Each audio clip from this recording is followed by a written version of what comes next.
Everyone, तैयार हो physics को एक बार में खत्म करने के लिए? ज्यादा टाइम नहीं लगेगा। हम बहुत जल्दी फिजिक्स के चारों चैप्टर को एक बार में खत्म कर देंगे बिना इंट्रो में टाइम वेस्ट के। सीधा चलते हम लोग क्वेश्चन में। सबसे पहले हम लोग करेंगे मैग्नेटिक इफेक्ट, फिर उसके बाद में इलेक्ट्रिक करंट, फिर उसके बाद में ह्यूमन आई, फिर उसके बाद में लाइट। क्योंकि देखो उल्टे ऑर्डर में चलेंगे जिससे कि हम लोग जल्दी जल्दी खत्म कर पाए। तो पूरा वीडियो देखना, ज्यादा टाइम करनी है लेकिन तुम्हें मजा आ जाएगा और फिजिक्स में 100% कॉन्फिडेंस आ जाएगा कि तुम इस बार फिजिक्स फोड़ दोगे। ठीक है, फोड़ देना है, इस बार फोड़ देंगे हम। फिर इसके बाद में हमारे पास में आता है, वो आता है magnetic effect of electric current. बहुत ही ज्यादा जरूरी है, बहुत ही ज्यादा इंपॉर्टेंट है, ये ध्यान से सुनना। ये चैप्टर बड़ा ही सिंपल है, मैं आपको बहुत कम टाइम में समझा दूंगा, बड़ा ही सिंपल है। ठीक है, तो देखो मैग्नेट क्या होती है, कहां पर हम लोग इसको यूज करते हैं। तो मैग्नेट तो आप लोग जानती हो, जैसे कि ये है, इसमें भी मैग्नेट है। क्या काम आ रहा है, ये इसको होल्ड करती है कि ये गिर ना जाए। देखो ऐसे गिर नहीं रहा, मैं इसको पकड़ के खींचूंगा जब भी गिरेगा। तो ये क्या है, इसमें है, ये है मैग्नेट। तो मैग्नेट वहां पे हम लोग काम में लेते हैं। कई बार हम लोग इसको यूज करते हैं, जैसे कि कंपास हो गया, हमें जंगल में जा रहे हैं, खो गए, डायरेक्शन निकालने के लिए हम लोग इसको यूज करते हैं। या फिर होर्स शू मैग्नेट हो गया, उसमें हम लोग इसको यूज करते हैं। या फिर ऐसे शेप्ड मैग्नेट हो गई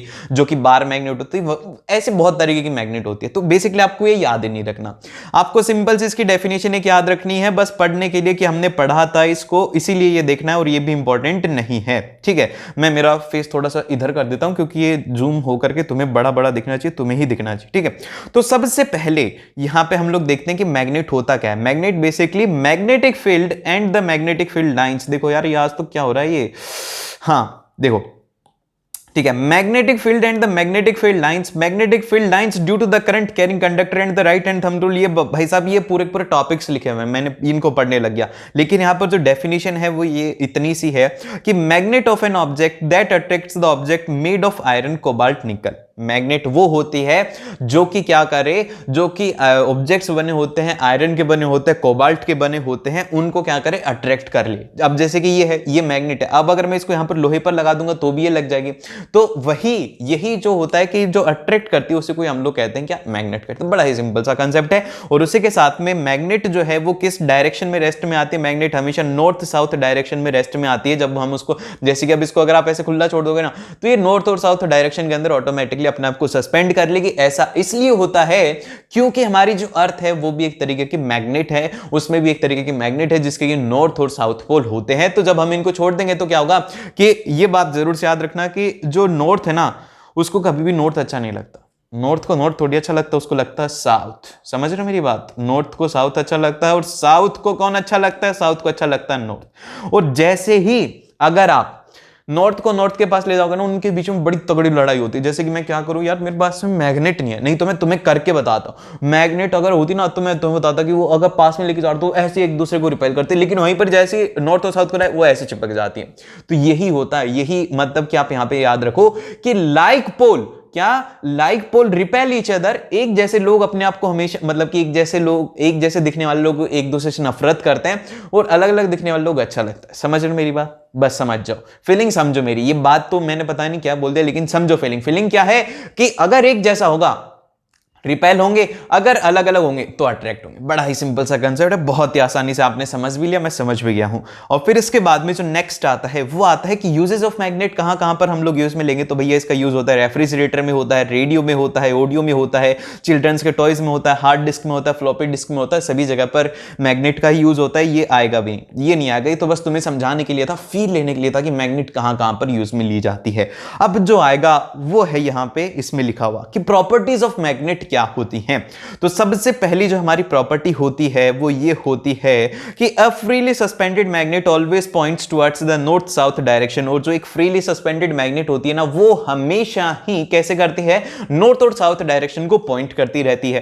फिर इसके बाद में the poles of the magnet which points towards the north direction is called the north pole and और द नॉर्थ सीकिंग। के मतलब कि जो नॉर्थ की तरफ डायरेक्शन करता है उसको हम लोग कहते हैं नॉर्थ पोल। और जैसे कि मैग्नेट के दो पोल होते हैं, नॉर्थ पोल और साउथ पोल। ठीक है, अब इसके बाद में जो नेक्स्ट आता है हमारे पास में, ये रहा कंसेप्ट। अगले कंसेप्ट, यहां पे अलग अलग प्रॉपर्टीज दी हुई हैं। ये दिया हुआ है कि the pole of the magnet which points towards the south direction is called the south pole. जो कि साउथ की तरफ करता है उसको साउथ पोल कहते हैं। Like pole of a magnet repel each other unlike, जो याद करते हैं, क्या लिखा हुआ, तो हमने पढ़ ही लिया, नहीं याद है ना तुम्हें? याद है ना? फिर से याद दिलाऊं यार, तुम्हें याद है, मैं जानता हूं। और फिर इसके बाद में जो नेक्स्ट आता है वो आता है मैग्नेटिक फील्ड। मतलब कि मैग्नेटिक इलाका, जैसे कि कुत्तों का इलाका होता है ना, वैसे ही समझ लो इसको, कुत्तों का इलाका वैसे मैग्नेटिक फील्ड का इलाका। तो यहां पे क्या होता है कि ये एक मैग्नेट है, ये समझो, मेरी बात ध्यान से सुनना, ये बहुत ज्यादा फील आएगी तुम्हें कि ये मैग्नेट और ये इसका इलाका है भाई, इसके अंदर इसका दबदबा है। अगर इसमें कोई भी आता है ना, उसको इसका वो पता लग जाता है कि भाई इसका खौफ है, वो कांपने लग जाता है। जैसे कि ये मैग्नेट थी, ये दूसरे वाली मैग्नेट आई, तो इसका खौफ है, ये इसे कांपने लग जाते हैं, तो इसके रीजन में आती नहीं। तो इनका एक एरिया होता है, मतलब इलाका, तो वही होती है मैग्नेटिक फील्ड। तो यहां पे हम लोग लिखेंगे, इसका आंसर हम लोग लिखेंगे कि the area around a magnet which other magnet feels the force of attraction और रिपल्शन। जैसे कि मान लो मेरा इलाका, मेरे इलाके में अगर कोई आएगा मेरा दुश्मन, तो उसको क्या होगा, उसको वो मेरी जो ताकत है उसका एहसास होगा, वो मेरे लोग उसको मारेंगे, है ना, समझ रहे हो ना मेरी बात। ऐसे ही होता है, मैग्नेटिक फील्ड के अराउंड भी एक उनका इलाका होता है, जिसके अंदर अगर कोई और आता है ना, तो उसको धनाधन बजाते हैं। अब बजाते तो हैं, लेकिन अब क्वेश्चन में बजाना तुम फीलिंग तो ले रहे हो, लेकिन यहां पे ये बात याद रखना, क्या याद रखना, ये वाला डायग्राम याद रख लो, ये वाला रट लो भाई, ये वाला रट लो, बस रट लो आंखें बंद करके। मैं इस डायग्राम को ही जूम करके तुम्हें रटवाता हूं। सबसे पहले देखो, सबसे फर्स्ट क्या होगा, नॉर्थ पोल से क्या निकलेंगी, हमारी मैग्नेटिक फील्ड लाइंस निकलेंगी। जैसे कि ये जो लाइन है ये यहां से नॉर्थ से निकल रही है, नॉर्थ से हमारी ट्रेन निकलेगी, फिर उसके बाद में पूरी पूरी गोल गोल घूम के साउथ के ऊपर खत्म हो जाएगी। मतलब क्या हुआ, स्टार्ट हुई नॉर्थ के ऊपर, खत्म कहां पर हुई, साउथ के ऊपर। और खत्म होने को कहते हैं, ये क्या बोलते हैं यार, टर्मिनेट। ठीक है, टर्मिनेट बोलते, स्टार्ट होने को कहते हैं ओरिजिनेट। तो हम लोग बोलेंगे कि magnetic field lines of a bar magnet starts from, मतलब originate from the north pole and terminate at a south pole. समझ रहे हो मेरी बात। और ये एक क्लोज्ड लूप होता है, इनके बीच में कोई भी ऐसा नहीं होता कि ये क्लोज्ड लूप नहीं होता, इनका पूरा पूरा एक क्लोज्ड लूप होता है। ठीक है, अब इसके बाद में हम लोग देखते हैं मैग्नेटिक फील्ड लाइंस की डेफिनेशन। यार ये बड़ा ही छोटा छोटा लिख दिया यार, लेकिन तुम समझ रहे हो ना, तुम पीडीएफ तो दे ही दूंगा मैं, तो वहां से जाकर के देख लेना। हाँ, तो अब ये जो मैग्नेटिक फील्ड लाइंस है, इसकी डेफिनेशन क्या रहेगी, इसकी डेफिनेशन हमारे पास में ये रहेगी कि the closed curve imaginary lines in which the magnetic field indicates the direction of a motion of a north pole in the magnetic field if the magnet is free to do so. भैया देखो basically क्या है, आप तो ये लिख देना कि magnetic field lines is the closed imaginary line in the magnetic field which indicates the direction, which indicates the direction of north pole and the south। बस सिंपल से याद रखो कि मैग्नेटिक फील्ड लाइंस क्या, magnetic field lines are the imaginary lines in the magnetic field which indicates the motion of a north pole and south pole. समझ रहे हो, समझ में आया तुमको, समझ में आ गया। और फिर इसके बाद में जो अगला है वो है हमारे पास में properties of a magnetic field line. क्या क्या प्रॉपर्टीज है, तो सबसे पहली जो प्रॉपर्टी है हमारी, ये बड़ी ही जरूरी है, वो है कि magnetic field lines originate from the north pole, रटवा दिया तुमको, and at the south pole, और खत्म हो जाती है साउथ पोल के ऊपर। फिर इसके बाद में जो अगला पॉइंट है वो ये है कि magnetic field lines are denser near the pole and rarer at the other place. जो हमारी मैग्नेटिक फील्ड लाइंस है ना, ये डेंसर होती हैं, और पोल मतलब कि क्या होता है, डेंस का मतलब क्या होता है कि बहुत ही ज्यादा पास में। क्योंकि देखो नॉर्थ से निकल रही है, यहां पे देख रहे हो ना, ये देखो, ये हमारा डायग्राम के अंदर, ये यहां पर नॉर्थ की तरफ देखो, यहां पे क्या हो रहा है कि ये ज्यादा दिख रही है, और इधर की तरफ क्या है, इनके बीच में डिस्टेंस हो रहा है, मतलब रेयर हो रहा है। डेंस मतलब कि ज्यादा है, रेयर का मतलब कम है, समझ गए। और फिर इसके बाद में जो नेक्स्ट है कि magnetic field lines do not intersect each other. ये है सीबीएसई का बड़ा ही फेवरेट क्वेश्चन है, ये क्वेश्चन फेवरेट है इसलिए है, इसका रीजन भी मैं तुम्हें बता देता हूं, रट लेना, अभी रट लेना। रीजन क्या है, रीजन ये है कि एक पॉइंट है, ये वो हमारा मैथ वाला रीजन है कि अगर एक सर्कल है उसके ऊपर दो टेंजेंट ड्रॉ नहीं होती, वही यहां पर है कि एक जो पॉइंट है उस पॉइंट के ऊपर दो डायरेक्शन नहीं आ सकती कंपास की। अगर वो नॉर्थ दिखा रहा है तो भैया नॉर्थ ही वहां पे साउथ वो नहीं दिखा सकता। तो इसलिए हम लोग लिखेंगे कि the magnetic field lines do not intersect each other because at a point there is only one direction possible। सिर्फ और सिर्फ एक डायरेक्शन पॉसिबल है। तो इस केस के अंदर क्या होगा, हमारी एक ही मैग्नेटिक फील्ड के ऊपर एक ही डायरेक्शन रहेगी, और इसीलिए कभी भी इंटरसेक्ट नहीं करती, एक दूसरे को अपने काम से काम रखती है। ठीक है, और तुमने काम नहीं किया, तुम्हारा सच में लाइक नहीं करा यार, सब्सक्राइब भी नहीं किया, और अपने दोस्तों के साथ भी शेयर, 3 काम नहीं किए, तीनों के तीनों अभी कर डालो। ठीक है, फिर इसके बाद में जो नेक्स्ट आता है वो आता है ऑस्ट्रेट प्रिंसिपल। ये जो एक्सपेरिमेंट है ये देख लो यार, एग्जाम के अंदर अगर आ गया एक्टिविटी बेस्ड में तो ये ऐसे तुम्हें लिखना आना चाहिए। तो इसके अंदर हम लोग इसको देखते हैं, इसमें लिखा गया है कि according to this experiment a current carrying wire creates a magnetic field around it and the direction of a magnetic fields depend on the direction of a current in the conductor. भैया देखो ये जो ऑस्ट्रेट experiment है, इसमें ये जो magnet है ना, ऐसे नहीं हुई थी जनरेट, मैग्नेट जनरेट हुई थी, बड़ा ही एक कोई और एक्सपेरिमेंट कर रहे थे और कंपास पास रखा हुआ था। अब जैसे कि मान लो कि मैं एक्सपेरिमेंट कर रहा हूं और इसमें ये वायर है, ठीक है, ये वायर। अब ये वायर तो है ही, और उसके साथ में मैंने क्या रख दिया, कंपास रख दिया। और जैसे मैंने देखा कि यार कंपास गलती से रखे हुए थे, दोनों पास पास में रखने का मतलब ही नहीं था। लेकिन जब मैं एक्सपेरिमेंट कर रहा था तो मैंने देखा कि जैसे करंट इसमें फ्लो किया ना, इसमें डिफ्लेक्शन आया, हमारे कंपास में डिफ्लेक्शन आया। तो यहां पे हमें बातें पता लगी कि भैया अगर इलेक्ट्रिक करंट फ्लो होता है तो क्या होती है, मैग्नेटिक फील्ड उसके अंदर जनरेट होती है। और फिर इसी से ही पूरी पूरी हमारी जो दुनिया ना इतनी कलरफुल, वो इसी की वजह से हुई। अगर मैग्नेट नहीं होती ना, कुछ भी नहीं था, कुछ भी नहीं था। मैं बता रहा हूं, ना बिजली होती, ना तुम मेरे को इंटरनेट पे देख पाते, ना मैं तुम्हें देख पाता, हम वही बिना लाइटों के रहते, कोई भी कुछ भी नहीं होता, हम जंगलों में रह जाते। जंगलों में तो नहीं रहते यार, घर बन जाते। लेकिन ये जो क्वालिटी अभी आ रही है ना, जैसे कि हर एक जगह पे देख लो, हर एक जगह पे मैग्नेट्स आपको मिलेंगे, ठीक है। आपका फोन है, उसमें मैग्नेट्स हैं, वायरलेसली वो ट्रांसमिट होता है। फिर उसके साथ में जो बिजली बनती है ना, उसमें ही मैग्नेट का सबसे बड़ा रोल है, बिजली बनने का ही मैग्नेट। और अगर बिजली खत्म तो कुछ भी नहीं है, कुछ भी नहीं है, ठीक है। अब सुनो मेरी बात। अब जो ऑस्टेड एक्सपेरिमेंट था, इससे रिलेटेड दो बातें हैं। सबसे पहला तो यह है कि magnetic field pattern due to the straight conducting wire are concentric circle, ठीक है, समझ रहे हो मेरी बात। जैसे कि ये दिख रहा है तुम्हें, हाथ में मैंने ये पकड़ लिया, तो इसके अंदर अगर करंट ऊपर फ्लो करेगा ना, तो इसमें ऐसे गोल गोल सर्कल दिखेंगे, ऐसे गोल गोल सर्कल बनेंगे, ठीक है। ये कैसे करोगे, ये करोगे कि तुम्हें ना, इसको है ना कार्डबोर्ड लो, मैं एक पेज फाड़ लेता हूं, ठीक है, मैं तुम्हें दिखाई देता हूं आज कैसे होता है। अरे यार, हाँ देखो, ये तुम्हारा वो है साइंस, वो इंग्लिश का, जिसमें कि लास्ट मिनट रिवीजन किया था ना हमने, और तुमने उसको फोड़ दिया था। वैसे हम लोग इसका भी करेंगे, तो उसके लिए ध्यान से रहना, सुबह हम लोग करते हैं इसका रिवीजन। देखो अब जैसे कि ये, ठीक है, ये क्या हो गया, व्हाइट व्हाइट में मिल नहीं रहा, लेकिन देखो अब ये क्या है, ये है हमारा एक करंट है, ठीक है। और इसके अंदर क्या करोगे, तो मैंने इसके ऊपर है ना वो डाल दो, क्या डाल दो, आयरन के छोटे छोटे टुकड़े डाल दो। आयरन के टुकड़े डाल दिए, और मैग्नेटिक में हमने पढ़ा है कि जब मैग्नेट होती है तो वो क्या करती है, जो आयरन के टुकड़े होते हैं उनको अट्रैक्ट करते हैं। तो वही जैसे आप इसमें करंट फ्लो करोगे ना, तो वो अपनी डायरेक्शन लेने लगेंगे, ऐसे सर्कल की फॉर्म में आ जाएंगे। समझ गए मेरी बात, वही बात इसमें लिखी हुई है, कॉन्सेंट्रिक सर्कल होते हैं। और फिर इसके बाद में जो नेक्स्ट इसमें पॉइंट लिखा हुआ है वो ये है कि the direction of the magnetic field due to the straight conducting wire can be determined by the right hand thumb rule. Right hand thumb rule से हम लोग इसे निकाल सकते हैं। अब ये थंब रूल क्या होता है, ये बड़ा ही ध्यान से समझो मेरी बात, बहुत ज्यादा जरूरी है, बता रहा हूं मैं, ये एग्जाम में आएगा।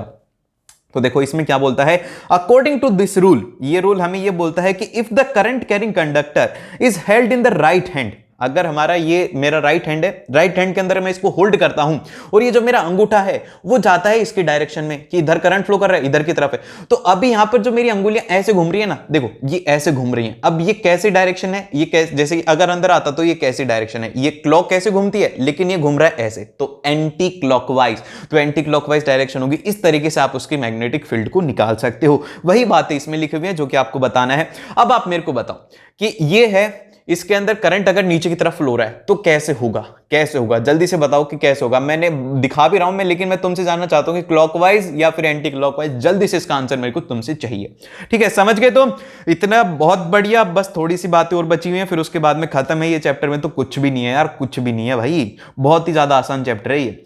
अब इसके बाद में जो नेक्स्ट आता है वो आता है magnetic field due to current carrying loop. अब देखो ये जो हमारा करंट कैरिंग लूप है, अब हमने क्या किया कि ये जो है ना, इसको ऐसे मोड़ दिया, मोड़ करके क्या बना दिया, इसको हमने बना दिया एक सर्कल। तो अब सर्कल के केस में भी क्या होगा, इसके अराउंड सर्कल थे तो इसके अराउंड भी तो सर्कल ही होंगे, चाहे से आप इसको मोड़ दो, चाहे से आप इसको स्क्वायर बना दो, कुछ भी बना दो, सर्कल तो इसके अराउंड ही रहेंगे। हमने इसको थोड़ी चेंज किया, हमने इसके साथ में तो कुछ किया नहीं, हमने तो वही किया। तो इसीलिए यहां पे हम बोलेंगे कि the magnetic field are the circular near the centre, मतलब कि current carrying loop, as we move away from the loop the field lines forms the bigger and the bigger circle. तो भैया देखो ये पर आपको दिख रहा है, ये डायग्राम है। इस डायग्राम में तुम अच्छे से देख पा रहे हो कि जो सर्कल हैं वो पास पास में, स्टार्टिंग में ये वाला पॉइंट देखो, ये वाला पॉइंट, इसके ऊपर देख रहे हो कि पास पास में सर्कल है। फिर जैसे जैसे दूर जा रहे हो ना सेंटर के ऊपर, तो तुम्हें स्ट्रेट लाइन ही दिख रही है कि बहुत बड़ा सर्कल है, वैसे बहुत ही ज्यादा बड़ा सर्कल है। तो यहां पे ये कहने की कोशिश कर रहे हैं ये कि जितना ज्यादा पोल के पास में रहोगे उतने छोटे सर्कल मिलेंगे, जितना ज्यादा दूर जाओगे उतने बड़े बड़े सर्कल मिलेंगे। समझ गए मेरी बात, बस ये खत्म हो गया। यहाँ पे इसमें कुछ भी नहीं था, बस डायग्राम इनके याद रखना, और तो तुम तो हो ही स्मार्ट यार। और फिर इसके बाद में जो नेक्स्ट है वो है सोलेनॉइड, ठीक है। सोलेनॉइड जो है, सोलेनॉइड बड़ा ही जरूरी है, बड़ा ही इंपॉर्टेंट है। सोलेनॉइड को एक बार देख लेना, सोलेनॉइड से रिलेटेड क्वेश्चन आता है, सोलेनॉइड की जो मैग्नेटिक फील्ड लाइंस है उसको ड्रॉ करने का क्वेश्चन आता है। और ये कैसी होती है, ये होती है हमारी बार मैग्नेट के जैसे, कुछ भी अलग नहीं है, जैसे ही बार मैग्नेट में होती है वैसे इसमें होती है। देखो अब यहां पे हम लोग इसमें बोलेंगे, ये बोलेंगे कि the solenoid is an insulated and tightly bounded long circular wire having the large number of turns whose radius is small in comparison to its length। कि मतलब ये बोल रहे हैं कि भैया ये हमारी जो है इसके अंदर, ये इसको होलो कर दो, इसमें से निकाल दो, ठीक है। अगर इसमें से निकाल दिया ना तो बहुत ज्यादा महंगी है यार ये, बताऊं कितने की, चलो बाद में बताऊं, ठीक है। अब ये जो सोलेनॉइड है इसके अंदर से हमने इसको खाली कर दिया और इसके अराउंड अगर मैं ऐसे वायर लपेट दूं, ठीक है, वायर लपेट दिया मैंने, बहुत सारे वायर लपेट दिए।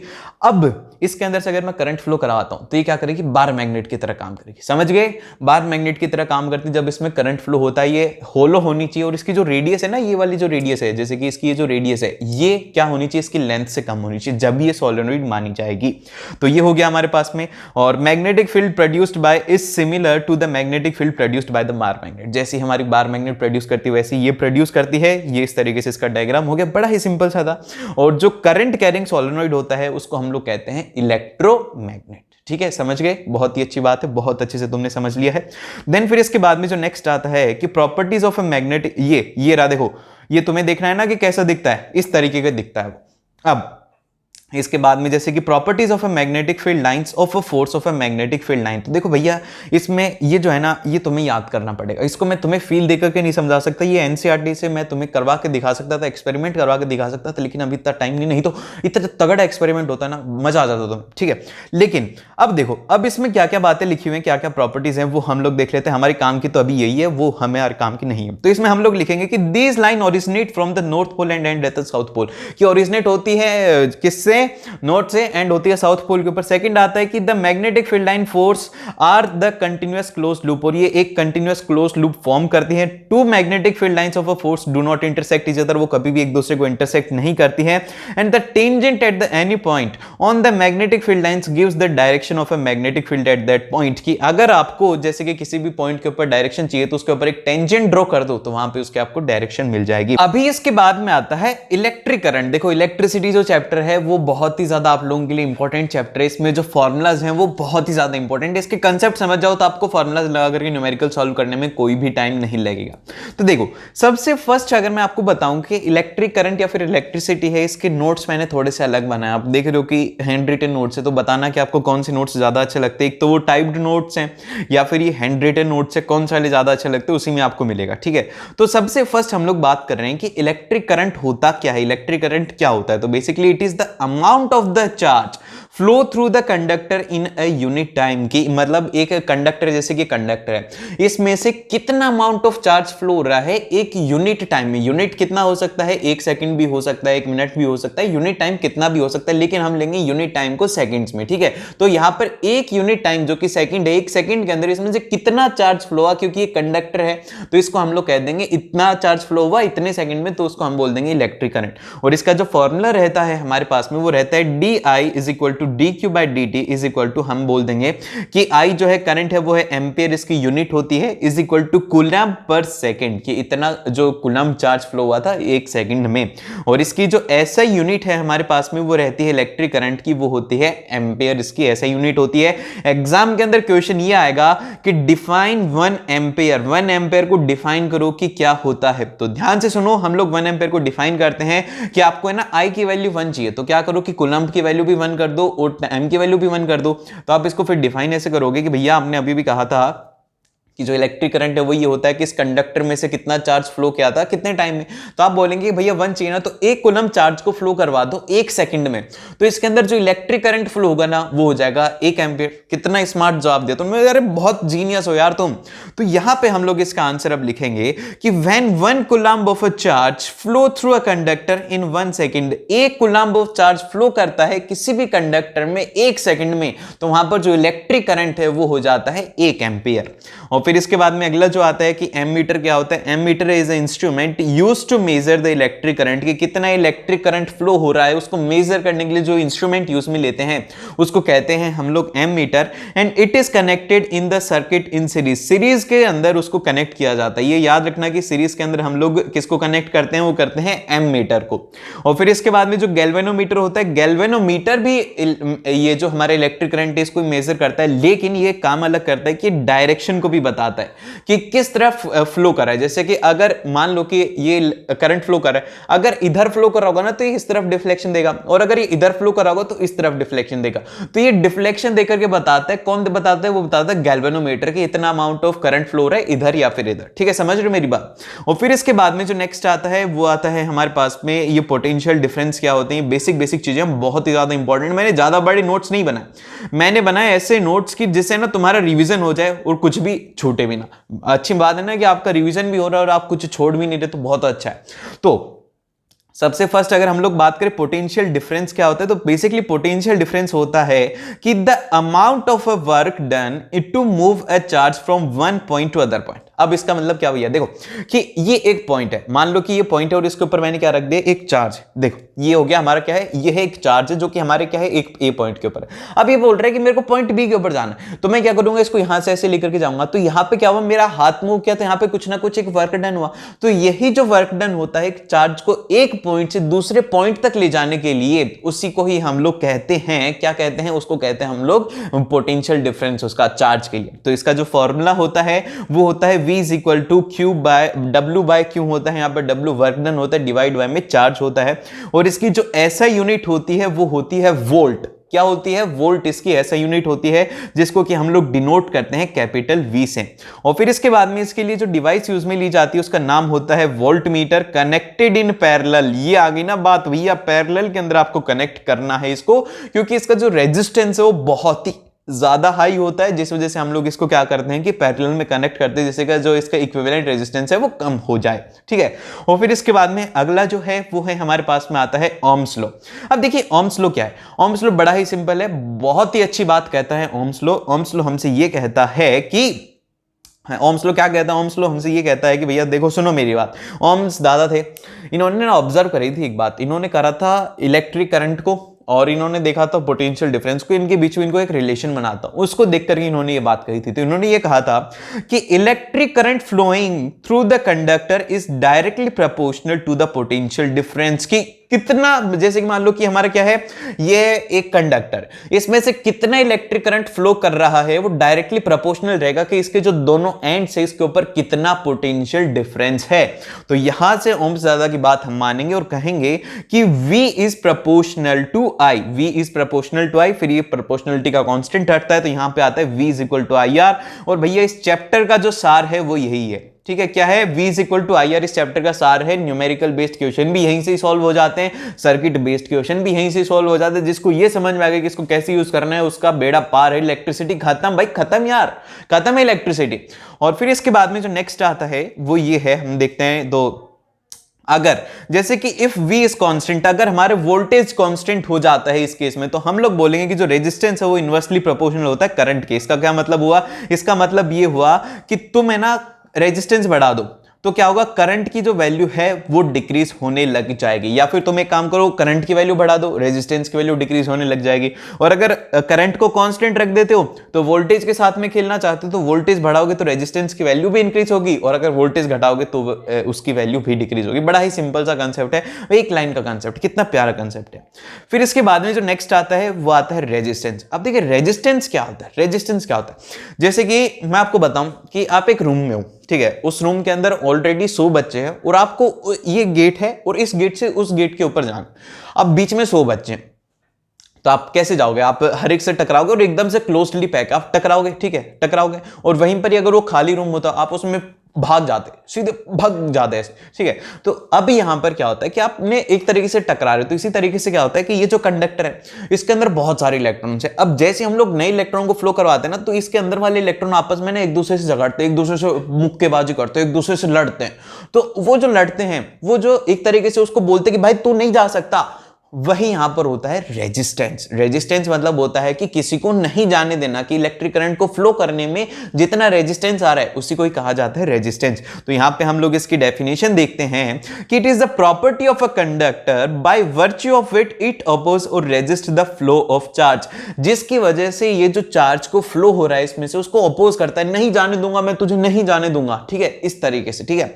और फिर इसके बाद में नेक्स्ट आते हैं यहां पे क्वेश्चन, इससे यही नहीं आएगा, क्वेश्चन इससे आएगा यहां पे, ठीक है, देखो मैं बता देता हूं भैया, मैं क्वेश्चन बता रहा हूं ना, बड़ा ही इंपॉर्टेंट है। तो सबसे पहले तो इसका फॉर्मूला हो जाएगा R is equal to V upon में I होता है इसका फॉर्मूला, और इसकी जो SI यूनिट होती है वो होती है ओम, और इसको हम लोग लिख देते हैं वोल्ट मीटर। देखो ये जो है ये थोड़ा ध्यान में रखना, क्योंकि देखो इस बार जो CBSE का सैंपल पेपर था ना, सैंपल पेपर में ये क्वेश्चन आया था। क्या आया था? सैंपल पेपर में क्वेश्चन आया था, इसी से रिलेटेड था, वोल्ट एम्पेयर पूछा गया था, और बच्चे बहुत सारे कंफ्यूज हो गए थे। तो इसलिए ध्यान रखना कि जो हमारा रेजिस्टेंस है उसकी एक यूनिट ये भी होती है वोल्ट एम्पेयर। ठीक है, तो हम लोग यहाँ पे डिफाइन करते हैं कि सबसे फर्स्ट की 1 ओम कितना होता है। 1 ओम कितना होता है? तो यहाँ पे आता है कि 1 ओम मतलब कि 1 ओम को हम ऐसे डिफाइन करेंगे कि जैसे कि R is equal to V upon में है, तो आप वोल्ट की वैल्यू को 1 सेट कर दो, एम्पेयर की वैल्यू को 1 सेट कर दो, तो रेजिस्टेंस उस केस के अंदर 1 हो जाएगा। तो आप ये बोलेंगे कि when 1 m volt of potential difference is applied and the 1 ampere of current is flown through the circuit, then the resistance is 1 ohm। देखो ये है एक कंडक्टर है, आपने क्या किया कि इसका ये एंड और इसका ये एंड पकड़ा, और इसके ऊपर 1 वोल्ट का आपने पोटेंशियल डिफरेंस लगा दिया, और इसके अंदर से करंट जब 1 एम्पियर फ्लो कर रहा है, तो इसका जो रेजिस्टेंस रहेगा वो कितना रहेगा? वो रहेगा 1 ओम इसका रेजिस्टेंस रहेगा। ये याद रखना, 1 वोल्ट को कैसे डिफाइन करना है, 1 एम्पियर को कैसे डिफाइन करना है, और उसी के साथ में 1 ओम को कैसे डिफाइन करना है। ये 1 वाली जो यूनिट है ये बहुत बार एग्जाम के अंदर वेरी शॉर्ट आंसर में आएंगी, और तुम तो अभी समझ ही गए। तुम तो ऐसा लिख के आओगे कि टीचर बोलेगा अरे भाई क्या पढ़ के आया यार, किससे पढ़ के आया, तू बस नाम बता दे मैं भी उससे ही पढ़ूंगा। बता दूं, समझ रहे हो मेरी बात। और फिर इसके बाद में जो नेक्स्ट है वो ये है हमारे कि factor on which the resistance depends, ऐसे फैक्टर जिनके ऊपर ये रेजिस्टेंस डिपेंड करता है। तो सबसे फर्स्ट हम लोग देखते हैं, सबसे पहला जो फैक्टर आता है वो ये आता है कि inversely proportional to the area of cross section of a conductor, कि कितना उसका क्रॉस सेक्शन है। जैसे कि ये पेंसिल है, ठीक है, अब इसका देखो ये, अरे ये फोकस नहीं कर पा रहा। हाँ, तो इसका ये जो गोल गोल वाला पार्ट है वो है इसका क्रॉस सेक्शन। तो रेजिस्टेंस जो है वो इनवर्सली प्रोपोर्शनल होता है क्रॉस सेक्शन के। आप जितना ज्यादा ये क्रॉस सेक्शन बढ़ाते जाओ, बस क्रॉस सेक्शन बढ़ाते जाओ, आपका क्या होगा कि आपकी जो रेजिस्टेंस की वैल्यू है वो डिक्रीज होते हुए चली जाएगी। और एग्जाम के अंदर इसके ऊपर बेस्ड क्वेश्चन आएगा, ध्यान में रखना। ये जो 4 पॉइंट बता रहा हूं ना, इन 4 के ऊपर बेस्ड न्यूमेरिकल आ सकता है, कंफ्यूज नहीं होना है। बड़ा ही सिंपल सा, बड़ा ही आसान सा, हम बड़े ही प्यार से उस न्यूमेरिकल को सॉल्व कर सकते हैं। ठीक है, समझ रहे हो मेरी बात। फिर इसके बाद में जो नेक्स्ट आता है, नेक्स्ट हमारे पास में ये रहेगा कि it is directly proportional to the length of conductor. दूसरा ये है कि लेंथ के डायरेक्टली प्रोपोर्शनल होता है, आप जितना ज्यादा उसकी लेंथ इंक्रीज करोगे उतना ही उसका रेजिस्टेंस भी साथ में इंक्रीज होगा। R is proportional to L। और फिर इसके बाद में नेक्स्ट है कि नेचर ऑफ मटेरियल के ऊपर भी डिपेंड करता है, जो कि रेजिस्टिविटी होती है ये कांस्टेंट होती है। ठीक है, रेजिस्टिविटी एक मटेरियल के लिए कांस्टेंट होती है, जब तक कि हम मटेरियल चेंज नहीं करेंगे रेजिस्टिविटी चेंज नहीं होती। फिर चाहे से आप कितना भी क्रॉस सेक्शन वगैरह ले लें, रेजिस्टिविटी उसकी हमेशा ही कांस्टेंट रहेगी। और फिर लास्ट के अंदर डिपेंड करता है भैया, वो करता है टेम्परेचर के ऊपर कि क्या टेम्परेचर है। ये 4 पॉइंट है, आपको एग्जाम के अंदर लिख करके आने हैं। फिर इसके बाद में जो फॉर्मूला निकल करके आता है ना, ये भाई साहब बहुत ही ज्यादा खतरनाक और बहुत ही ज्यादा इंपॉर्टेंट भी है। R is equal to rho L by A. मेरे साथ बोलो, R is equal to rho L by A, rho L by A, rho L by A. R is equal to rho L by A. याद हुआ? फिर से एक बार आंख बंद करके बोलो, resistance is equal to rho, यहां पर resistivity, into L by A. अब फिर से हम लोग एक बार बोलेंगे R is equal to rho L by A. तो हो गया ना याद, बहुत ही सिंपल सा फॉर्मूला था। और यहां पर जो R है मतलब कि रो है, वो है रेजिस्टिविटी, जो कि एक कांस्टेंट है। हमने 4 पॉइंट लिखे थे, उनसे मिला करके ये इक्वेशन बनती है, जो कि हमें याद रखनी है, बहुत ही अच्छे तरीके से याद रखनी है। फिर इसके बाद में जो अगला पॉइंट आता है वो यही आता है, रेजिस्टिविटी क्या होती है। अब रेजिस्टिविटी कैसे डिफाइन करेंगे? तो देखो, रेजिस्टिविटी बड़ा ही सिंपल सा तरीका है। आपको अगर रेजिस्टिविटी को डिफाइन करना है ना, तो एक काम करो, इस फॉर्मूला के अंदर L और A को गायब कर दो। L और A को गायब करने के लिए क्या करोगे? L की वैल्यू को 1 सेट कर दो, एरिया की वैल्यू को 1 सेट कर दो, हो गया गायब, बस रेजिस्टेंस बचेगा। तो वो जो रेजिस्टेंस बचा है वही उसकी रेजिस्टिविटी होती है। तो इसी तरीके से हम लोग इसको डिफाइन करेंगे। इसकी डेफिनेशन ये रहेगी कि रेजिस्टेंस ऑफ अ कंडक्टर क्या है? Resistance of a conductor of a unit length, एक है उसकी यूनिट लेंथ, L की वैल्यू हमने 1 पुट कर दी, and the unit area of cross section, और उसका एरिया ऑफ क्रॉस सेक्शन क्या है उसको भी हमने 1 यूनिट सेट कर दिया। तो यहां से हम लोग बोल देंगे कि उसकी जो रेजिस्टिविटी हो जाएगी वो हो जाएगी 1 ओम मीटर, और उसकी ऐसा यूनिट भी क्या होती है? वो होती है 1 ओम मीटर, इसकी ऐसा यूनिट होती है। अब इसके बाद में एक और जो बात आपको ध्यान रखने वाली वो ये है कि resistivity is inversely proportional to conductivity. अब इसका क्या मतलब हुआ? इसका मतलब ये हुआ कि जो जितना ज्यादा कंडक्ट करेगा ना उसकी रेजिस्टिविटी उतनी ही ज्यादा कम होगी। अब रेजिस्टिविटी कम है तो उसका रेजिस्टेंस भी कम होगा, रेजिस्टेंस कम है तो वो अच्छे से कंडक्ट कर पाएगा। ये बात ध्यान से समझो कि रेजिस्टिविटी का मतलब ये होता है कि वो करंट को अपने अंदर से फ्लो नहीं होने देता। कंडक्टिविटी का मतलब ये होता है कि कितनी अच्छे से वो फ्लो हो पाएगा। तो ये दोनों इनवर्सली प्रोपोर्शनल हुआ है ना। अगर कोई अच्छे से फ्लो कर पाएगा तो उसकी रेजिस्टिविटी कम होगी, उसकी कंडक्टिविटी ज्यादा होगी। ये ध्यान में रखना है आपको। फिर इसके बाद में जो अगला पॉइंट आता है हमारे पास में वो आता है भैया सीरीज कॉम्बिनेशन। सीरीज कॉम्बिनेशन बहुत ही ज्यादा आसान है। इसको आपको कैसे देखना है? इसको ऐसे देखना है कि है ना, ये एक अंगुली है, ये एक रजिस्टर है, फिर एक दूसरा रजिस्टर है। ये अगर ऐसे मिल रहे हैं, ठीक है, ऐसे मिल रहे हैं, फिर तीसरा रजिस्टर भी यहां पर ऐसे मिल रहा है, तो अगर इनके पॉइंट्स हैं जैसे कि ये पॉइंट है, ये पॉइंट है, ये पॉइंट है, ये सारे के सारे पॉइंट अगर मिल रहे हैं और एक कॉमन पॉइंट बना रहे हैं, जैसे कि स्टार्टिंग पॉइंट इसका ये है और एंडिंग पॉइंट इसका ये है। ये क्या है? ये है इसका स्टार्ट और ये क्या है? ये है इसका एंड। तो एक स्टार्ट है और एक ही एंड पॉइंट है, तो इस केस के अंदर आप लोग देखना कि उसके बीच में सारे के सारे रेजिस्टेंस कनेक्टेड हैं, एक के बाद एक के बाद एक। और इनके अंदर जैसे कि एक बात जरूर से याद रखना है, इसमें आपको कंफ्यूजन होगा स्टार्ट और एंड में, आपको ये जरूर से देखना है, देखो कि ये जो स्टार्ट और एंड है ना, इनमें सिर्फ और सिर्फ एक तो लास्ट वाला कनेक्टेड होना चाहिए और एक फर्स्ट वाला कनेक्टेड होना चाहिए। अब देखो स्टार्ट के अंदर अगर आप देखोगे तो यहां पर जो R1 है उसी का ही एक टर्मिनल कनेक्टेड और इसके अलावा कोई भी कनेक्टेड नहीं है, और वहीं पर ही जो R3 है वो लास्ट के अंदर कनेक्टेड और बीच में इनका स्टार्ट और एंड पॉइंट से कोई भी रिलेशन नहीं है। तो ऐसा जो कॉम्बिनेशन होता है वो होता है सीरीज कॉम्बिनेशन, ठीक है। अब इसमें क्या होता है? इसमें ये होता है कि आपके पास में ना करंट इसमें है ना सेम रहता है, इसके अक्रॉस जो पोटेंशियल डिफरेंस है वो अलग अलग होता है। तो हम लोग इसमें लिखते हैं कि V is equal to V1 plus V2 plus V3, जो कि हम लोग ओम्स लॉ से लगा देते हैं। V is equal to IR से हम लोग इसको लिख सकते हैं, मतलब ये इक्वेशन लगा करके अगली वाली इक्वेशन लिखेंगे जो कि हो जाएगी IR equivalent is equal to IR1 IR2 plus of IR3। R इक्विवेलेंट का मतलब होता है इक्विवेलेंट रेजिस्टेंस की, इन सभी का मिलाकर के रेजिस्टेंस कितना होगा। बहुत सारे बच्चों ने पिछली बार पूछा था REQ मतलब क्या होता है, तो इसका मतलब होता है इक्विवेलेंट रेजिस्टेंस। यहां पे हम लोग इक्विवेलेंट रेजिस्टेंस को लिखेंगे कि R equivalent is equal to R1 plus R2 plus R3। ठीक है, समझ रहे हो मेरी बात? बहुत ही सिंपल है। इसमें ये पॉइंट्स ध्यान में रखना है, दिमाग में रखना है।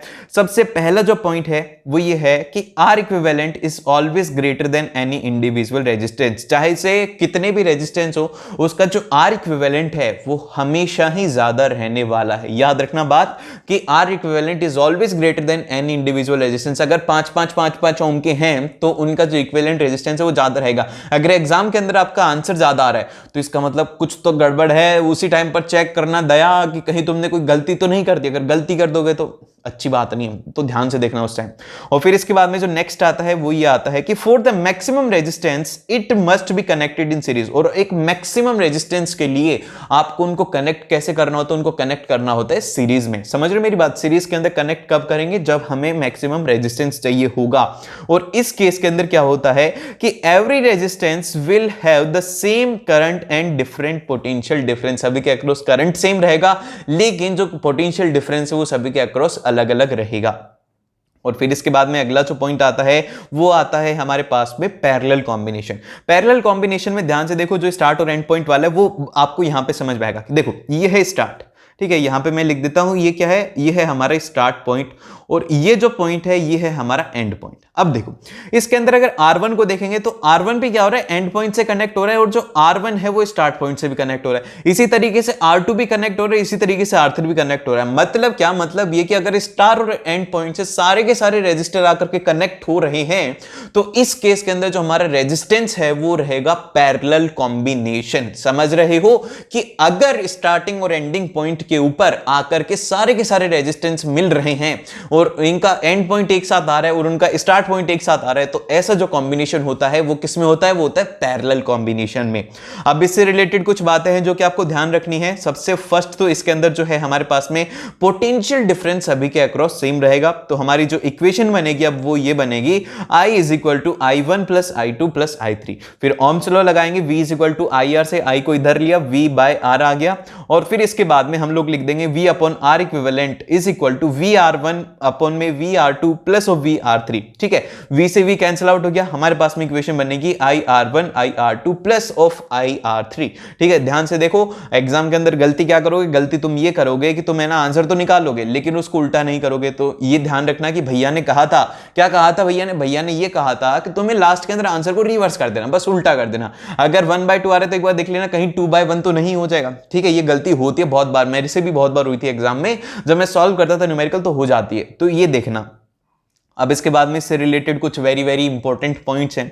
सबसे पहला जो पॉइंट है वो हमें ये कहता है कि equivalent resistance is less than the resistance of each resistor, कि हमारा जो इक्विवेलेंट रेजिस्टेंस रहेगा, कि कितना रेजिस्टेंस आएगा, वो एक जो छोटे से छोटा रेजिस्टर है उससे भी छोटा रहने वाला है। ये बात ध्यान रखो कि हमारा जो इक्विवेलेंट रेजिस्टेंस आएगा, चाहे से आपने 1000 रेजिस्टर कनेक्ट करके और सारे सारे एक एक ओम के हैं, तो उनका इक्विवेलेंट रेजिस्टेंस जो है वो उससे भी कम आने वाला है। और फिर इसके बाद में अगर दो एक जैसे रेजिस्टेंस है, दो इक्वल रेजिस्टेंस अगर आपने कर रखे कनेक्ट, तो इनका जो रेजिस्टेंस है वो ये रहता है, मैं यहां पे लिख देता हूं, आपको अच्छे से दिख नहीं रहा होगा, R equivalent is equal to R1 into R2 divide by में R1 प्लस R2। इसमें उल्टा मत कर देना। ठीक है, इसका सिंपल सा फॉर्मूला है कि आप क्या करो, R1 R2 को मल्टीप्लाई कर दो और उसको डिवाइड कर दो R1 प्लस R2 से। बड़ा ही सिंपल है, बहुत ही अच्छे तरीके से तुम्हें ये याद भी हो गया। देखो अभी तुमने हाँ भी भर दी, हाँ भैया याद हो गया, बताओ।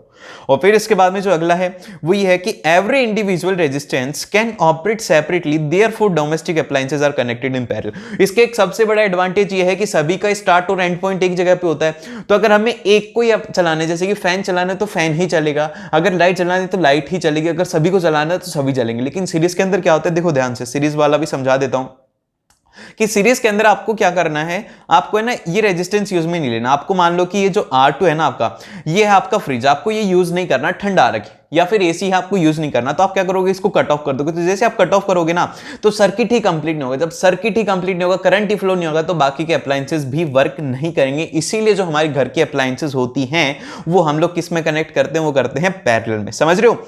और फिर इसके बाद में जो अगला पॉइंट आता है वो आता है जूल्स हीटिंग। अब देखिए जूल्स हीटिंग बड़ा ही सिंपल सा कंसेप्ट है, इसके लिए भी 4 पॉइंट आपको याद रखने हैं। 4 पॉइंट यहां पर ये कहते हैं हमें। सबसे पहला पॉइंट ये कहता है कि heat produced in a resistor, कि ये बोलता है कि heat produce in a resistor 4 बातों के ऊपर डिपेंड करती है, जिसमें से सबसे पहली बात हमारे पास में ये होती है कि it is directly proportional to the square of current. ये पहले ये बोल देता है कि भैया जो हीट जनरेट होगी ना वो हमारी प्रोपोर्शनल रहेगी किसके, कि कितना करंट उसमें फ्लो कर रहा है उसका स्क्वायर कर दो, तो इससे पता लग जाएगा कि भैया इतनी उसमें हीट जनरेट हुई, उसका स्क्वायर करती। ठीक है, फिर सेकंड में यहां पे हमसे कहा गया है कि इट इज डायरेक्टली प्रोपोर्शनल, मैं एक बार चेंज कर लूं, directly proportional to the resistor, H is proportional to resistor. Resistor के क्या होता है, वो प्रोपोर्शनल होता है। और फिर इसके बाद में अगला पॉइंट है कि it is directly proportional to the time for which the current flow. और एक ये इस बात के ऊपर भी डिपेंड करता है कि कितने टाइम के लिए उसमें करंट फ्लो हो रहा है, H is proportional to T। जैसे कि ये हमारा क्या है, कंडक्टर है, स्टार्टिंग से हमारा कंडक्टर है। अब इस कंडक्टर को आप एक काम करो, इसके अंदर से करंट फ्लो कराओ, रेजिस्टेंस है इसका कुछ ना कुछ है। लेकिन अगर आप इसको है ना ज्यादा टाइम के लिए दोगे, जैसे कि आपने देखा होगा, अभी आपके फैन जब चलेंगे ना गर्मियों में, देखना उसको टच करना, जो फैन होता है ना जब वो बंद हो जाए उसको टच करना, तो आपको लगेगा वो गर्म लगेगा। गर्म क्यों लगा, क्योंकि उसमें से हीट जनरेट हुई, क्योंकि वो बहुत ही ज्यादा टाइम से चल रहा था। तो अगर कोई भी अप्लायंस जिसको कि हम ज्यादा देर तक यूज करते हैं तो उसमें से हीट जनरेट होती है, वो डिपेंड करती है टाइम के ऊपर। अगर आपने 10 मिनट के लिए चलाया नहीं होगा गर्म, 1 घंटे के लिए चलाया तो भी नहीं होगा, लेकिन अगर 12 घंटे के लिए चलाया तो डेफिनेटली गर्म होता है। तो यही यहां पे बोलता है ये लॉ, 3 बातें बोलता है। और यहां से हम लोग कंक्लूजन में निकालते हैं H is equal to I square RT। 4th point ये है, साथ में बोलो मेरे, कि हीट जनरेटेड क्या हो जाएगी, H is equal to I square RT।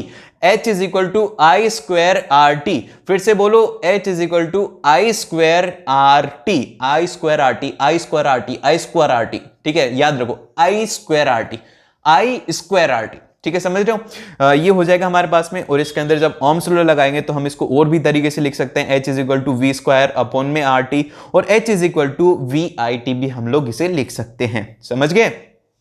Then फिर इसके बाद में अगली जो आती है वो आती है पावर, ताकत। तो मैं तुम्हें मेरी ताकत दिखाता हूं, देखो ये रही मेरी ताकत, दिख रही है कितनी ताकत है। तो ऐसे ही क्या होता है कि इलेक्ट्रिक पावर की भी ताकत होती है। वो ताकत कैसे होती है वो मैं दिखाता हूं आपको।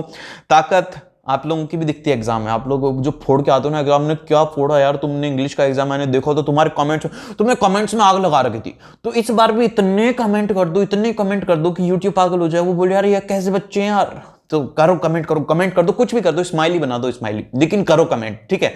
तो यहां पे अब यहां पे हम लोग लिखते हैं कि amount of the electric charge consumed in a circuit per unit time, मतलब ये बोलता है कि हमारा जो एक सर्किट है उसमें पर यूनिट टाइम में कितना चार्ज कंज्यूम हो रहा है, वो होती है उसकी पावर, ठीक है, समझ गए। तो और हम इसको ये भी कह सकते हैं, इसको थोड़ी अलग भाषा में बोलना चाहें तो ये होता है रेट ऑफ डूइंग वर्क, कि किस स्पीड से आप लोग काम करते हैं उसको हम लोग कह देते हैं पावर, ठीक है। अब इसकी जो एसआई यूनिट होती है हमारे पास में वो होती है वॉट, इसकी एसआई यूनिट होती है वॉट इसकी होती है एसआई यूनिट। और हम लोग बोल देते हैं P is equal to V I, ohm's law लगा करके हम लोग बोल देंगे V is equal to I R. तो यहां से हम लोग एक नई इसकी इक्वेशन बना देते हैं, वो बना देते हैं P is equal to I square R T.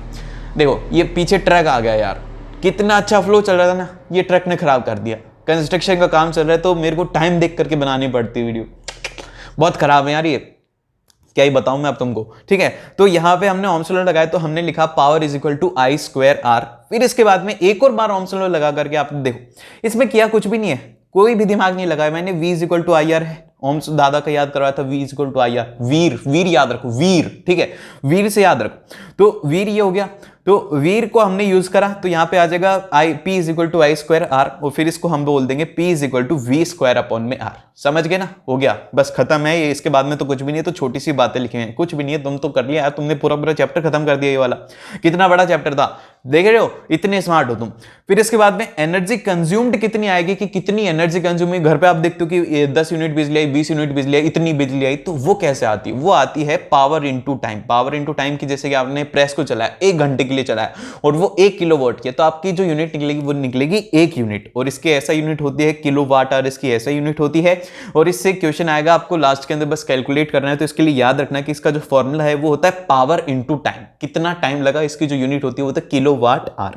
और हम लोग यहां पे अगर यूज में लेंगे commercial unit of electric energy, electric energy की कमर्शियल यूनिट क्या होती है, तो 1 unit is equal to 1 kilowatt hour होती है, जिसको कि हम थोड़ा सा कन्वर्ट करके लिखेंगे। तुम्हें कंफ्यूज करने के लिए मैंने लिखा हुआ है, तो मैं बोलूंगा भी नहीं आएगा एग्जाम में, नहीं आने वाला, मत पढ़ो इसको, ये कोई काम का ही नहीं है, बस मैंने ऐसे लिख दिया था। लेकिन ये जरूर से देख लेना एक बार कि जो 1 किलोवाट होता है उसमें 1000 वोट होते हैं, 1 मेगावाट के अंदर 1000 किलोवाट होते हैं, ठीक है। और फिर इसके बाद में लास्ट वाला है 1 हॉर्स पावर में 746 वोट होते हैं। ये फालतू की नॉलेज थी जो कि मैंने दे दी, इसका कोई काम नहीं। अब इसके बाद में चलते हैं नेक्स्ट चैप्टर पे। अब यहां पे आता है हमारे पास में जो नेक्स्ट चैप्टर है वो है human I and colourful world. आपकी आंखें और ये जो रंगीन दुनिया है ना, ये आप जो देख पा रहे हो, ये कैसे देख पा रहे हो, सिर्फ और सिर्फ आंखों की वजह से। तो ये आंखों के अंदर क्या होता है, कैसे होता है, और हमारे जो कलरफुल दुनिया है वो कलरफुल है क्यों, वो ब्लैक एंड व्हाइट क्यों नहीं, अगर कलर ब्लू है तो वो ब्लू कलर क्यों है, जो हमारा स्काई है वो ब्लू क्यों है, रेनबो है वो 7 कलर का क्यों है। तो इन सभी के आंसर आपको इस चैप्टर के अंदर मिलेंगे। तो सबसे पहला जो क्वेश्चन यहां पर आता है एग्जाम के अंदर वो ये बनेगा कि ड्रॉ द आई को आपको ड्रॉ करना है, ह्यूमन आई को ड्रॉ करना है। तो आप इस तरीके से इसमें ड्रॉ करेंगे। देखो सिंपल सा, ज्यादा इसको कॉम्प्लिकेट करने की जरूरत नहीं है। सबसे पहले आप बता देंगे रेटिना, रेटिना को लेबल कर देना, आपको लेंस को लेबल कर देना है, आइरिस को लेबल कर देना है, प्यूपिल को कर देना है और कॉर्निया को कर देना है। ये 5 पॉइंट अगर आपने लेबल कर दिए आपको फुल मार्क्स मिलने वाले डायग्राम में। और इसके अलावा जैसे कि यहाँ पे आप ये कर सकते हो कि सिलेरी मसल्स एक और एडिशनल लिख सकते हो। तो इस तरीके से आपको ये डायग्राम को ड्रॉ करना है, पेंसिल से ही ड्रॉ किया हुआ डायग्राम है। और फिर इसके बाद में क्या क्या पार्ट्स हैं हमारी आंखों के, वो सबसे ज्यादा जरूरी है क्योंकि एग्जाम के अंदर डेफिनेशन इन्हीं से ही आएगी। तो सबसे पहली जो डेफिनेशन है वो है कॉर्निया की। कॉर्निया क्या होता है, it is the outer most and the transparent part, it provides the most of the refraction of a light. तो हमारे ये आउटर मोस्ट, ये जो पार्ट दिख रहा है ना आपको आंखों का, ये जैसे कि आपने देखा होगा कि ये जो सबसे बाहर वाली एक छोटी सी पतली सी लेयर होती है ट्रांसपेरेंट से, वही होती है यहाँ पे कॉर्निया। और ये क्या होता है, एक ट्रांसपेरेंट पार्ट होता है जो कि सबसे ज्यादा रिफ्लेक्शन ऑफ लाइट प्रोवाइड कराता है आंखों को। फिर इसके बाद में जो नेक्स्ट पार्ट आता है वो आता है lens. It is the compost of a fibrous jelly like material. जो हमारा लेंस है वो एक तरीके से फाइब्रस और जेली लाइक मटेरियल होता है। Provides the focused real inverted image of the object on the retina. और इसका काम ही होता है कि जो भी इमेज है ना उसकी एक तरीके से रियल और इन्वर्टेड इमेज हमारी आंखों के ऊपर बनाता है। देखो जैसे कि ये हमारी आंख है, तो इसमें क्या होता है, मैं आपको इसके अच्छे से समझाता हूँ कि किस तरीके से इसकी वर्किंग होती है। तो यहाँ पे इस तरीके से रेज आती है, ठीक है, इस तरीके से रेज आती है, ये रेज आती है, ठीक है। फिर इसके बाद में क्या करता है कि इनको यहाँ पर फोकस करता है इसके ऊपर। देखो कितनी अच्छी रेज बनी है ना भाई साहब, मजा आ गया। देखो एकदम से सही सही लाइनें बन गई एक बार में, ठीक है। इस तरीके से हमारी आंखों के ऊपर जो इमेज यहाँ पे फॉर्म होती है वो होती है रियल और इन्वर्टेड इमेज फॉर्म होती है हमारे रेटिना के ऊपर। अब आप बोले कि भैया हमें तो उल्टा तो दिखता ही नहीं, हमें तो सब कुछ ही सीधा दिखता है, आप ये जो दिखा रही है ये भी हमें सीधी दिखी, उल्टा दिख ही नहीं रहा, आप बोल रहे हो रियल और इन्वर्टेड। तो हमारा दिमाग जो है रियल और इन्वर्टेड जो सिग्नल होता है ना, वो इस ऑप्टिक नर्व, ये जो नर्व दिख रहा है ना आपको, इसके थ्रू ब्रेन के पास में जाता है, और ब्रेन क्या करता है कि जो उल्टी है ना उसको सीधी करके हमें दिखाता है, इसीलिए हमें पूरी दुनिया सीधी दिखती है, जबकि हम देखते उसे उल्टा है, लेकिन हमारा दिमाग उसे बहुत जल्दी प्रोसेस करके उसको सीधा दिखाता है। देखो कितनी फास्ट प्रोसेसिंग स्पीड है हमारे दिमाग की, कि जैसे अब देखो देखो आपको हाथों हाथ दिख रहा है ना, ये हर एक मूवमेंट आपको दिख रहा है, कितनी फास्ट प्रोसेसिंग है इसकी। और फिर इसके बाद में जो नेक्स्ट है हमारे पास में वो ये है कि आइरिस क्या होता है। Iris it is the dark muscular diaphragm that control the size of प्यूपिल। Size of प्यूपिल। अब इसके बाद में जो आइरिस है ना, इसका काम करने का तरीका मैं बताता हूं। जैसे कि आपको क्या होता है कि आप है ना जब कभी भी कम लाइट में स्टडी करते हो ना, तो जो आपका आइरिस है ना वो ज्यादा ओपन हो जाता है, जिससे कि क्या हो कि मैक्सिमम लाइट अंदर जाए और आपको अच्छे से क्लियरली विजिबल हो। और वहीं पर अगर आप ज्यादा लाइट के अंदर स्टडी करो, ऐसे बहुत सारी लाइटें लगा ली, तो क्या होगा कि उस केस के अंदर जो आपका आइरिस है वो छोटा हो जाएगा, कि ज्यादा लाइट आंखों के अंदर ना जाए, नहीं तो आपका रेटिना डैमेज हो जाएगा। देख रहे हो कितनी स्मार्ट है ये आइरिस। फिर इसके बाद में जो नेक्स्ट पॉइंट आता है वो आता है हमारे पास में प्यूपिल। तो देखिए प्यूपिल की डेफिनेशन ये होती है कि it is the window of a I, it is the central aperture in iris. Central aperture जो है आइरिस का वो होता है प्यूपिल। इसका काम क्या होता है, it regulates and control the amount of light entering the eye. इसका काम क्या होता है, ये रेगुलेट करता है और कंट्रोल करता है कि कितने अमाउंट ऑफ लाइट एंटर करेगी आई में। और फिर इसके बाद में जो नेक्स्ट आता है वो आता है रेटिना। रेटिना क्या होता है कि it is the delicated membrane having the enormous number of the sensitive cell. देखिए रेटिना एक ऐसी मेम्ब्रेन होती है जिसके अंदर की बहुत सारे सेल्स होते हैं। इसका काम क्या होता है कि जो भी हम इमेज देख रहे हैं इसको वहां पर उसके ऊपर फॉर्म होती है, फिर उसके बाद में लाइट सेंसिटिव सेल होते हैं, ये इस इमेज को फॉर्म करके सीधा ऑप्टिक नर्व को भेजते हैं, जिसके थ्रू कि हम लोग देख पाते हैं। तो इन्हीं पॉइंट्स को आपको याद रखना है। ये 5 पॉइंट है जो कि आपके लिए काफी ज्यादा इंपॉर्टेंट है।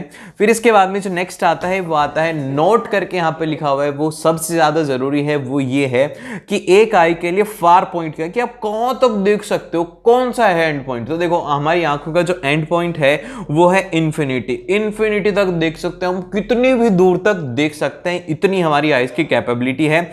और वैसे अगर मैं आंखों के मेगापिक्सल की बताऊं तो वो होते हैं 576 मेगापिक्सल्स की हमारी आंखें होती हैं। और अभी ये जो कैमरा है ये है 64 मेगापिक्सल का। तो आप देख सकते हो कि हमारी आंखें कितनी अच्छी होती हैं, और ये 8K में रिकॉर्ड करती हैं हमारी आंखें, 8K में। और हमारे जो कैमरे हैं वो मैक्स टू मैक्स 4K या फिर 8K में बहुत ही कम रिकॉर्ड कर पाते हैं। तो देख रहे हो कितनी अच्छी आंखें होती हैं। और फिर इसके बाद में जो नेक्स्ट पॉइंट है हमारा वो ये है यहाँ पे कि नियर पॉइंट ऑफ आई। आई का नियर पॉइंट क्या रहेगा, तो मैं अगर आपको बताऊं कि ये होता है बेसिकली कि मिनिमम डिस्टेंस जहां से कि हमें दिखना स्टार्ट होता है, कि जहां से हम देख सकते हैं। जैसे कि एक काम करना कि ये बुक है, देखो ये बुक है, इस बुक को ना एकदम से पास में ले आना, तो आपको क्या दिखेगा, आपको कुछ भी नहीं दिखेगा। लेकिन एक डिस्टेंस 25 सेंटीमीटर का जब आएगा तो आपको इसमें क्लियरली दिखने लगेगा।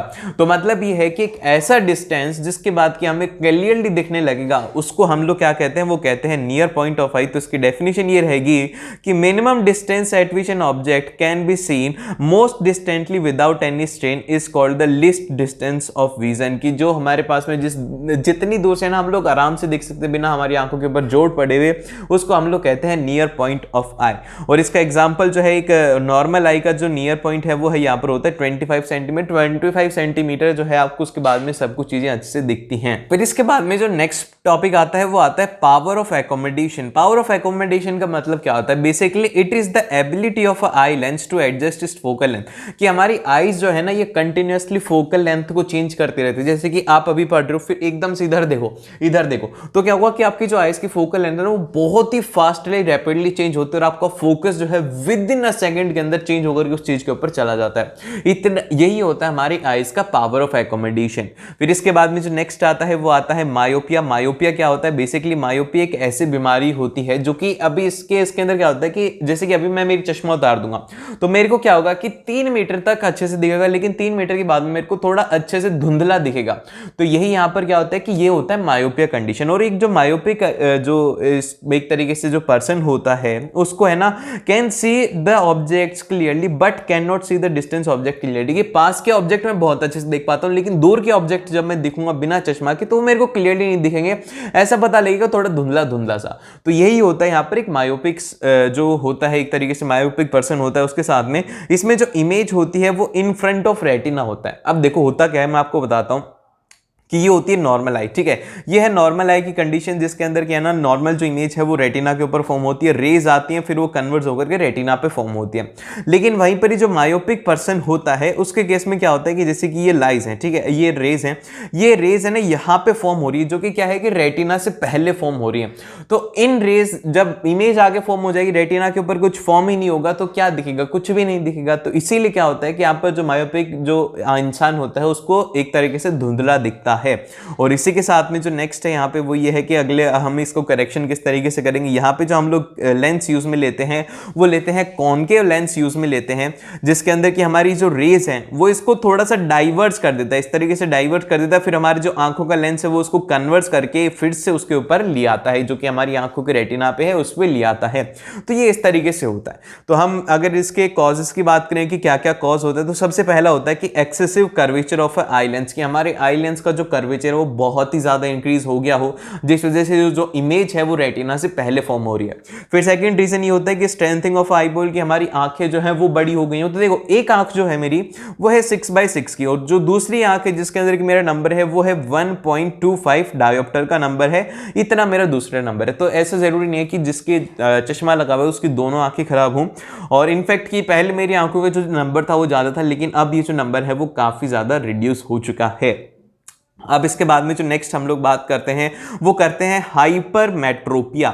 अब देखिए हाइपरमेट्रोपिया को हम लोग कहते हैं फार साइटेडनेस। इसमें क्या होता है कि आपने देखा होगा कि जो बुढ़े लोग होते हैं, जैसे कि आपने देखा होगा आपके पेरेंट्स या नहीं आपके ग्रैंड पेरेंट्स अगर कोई भी चीज़ पढ़ते हैं तो ऐसे थोड़ा दूर करके पढ़ते हैं, जो कि मैंने आपको स्टार्टिंग में बताया था। तो यही जो दूर करके पढ़ते हैं इसमें क्या होता है कि उनको पास की चीज़ें अच्छे से नहीं दिखती, उसको थोड़ा सा दूर करना पड़ता है, तो उनका जो फार पॉइंट है ना वो 25 सेंटीमीटर से आगे चला जाता है। तो इसीलिए हम लोग कहते हैं, इसकी डेफिनेशन में हम लोग कहेंगे कि affected person can see the far object clearly but can not see the nearby object. दूर की चीजें उनको क्लियर दिखती है लेकिन पास की चीजें क्लियरली नहीं दिखती हैं।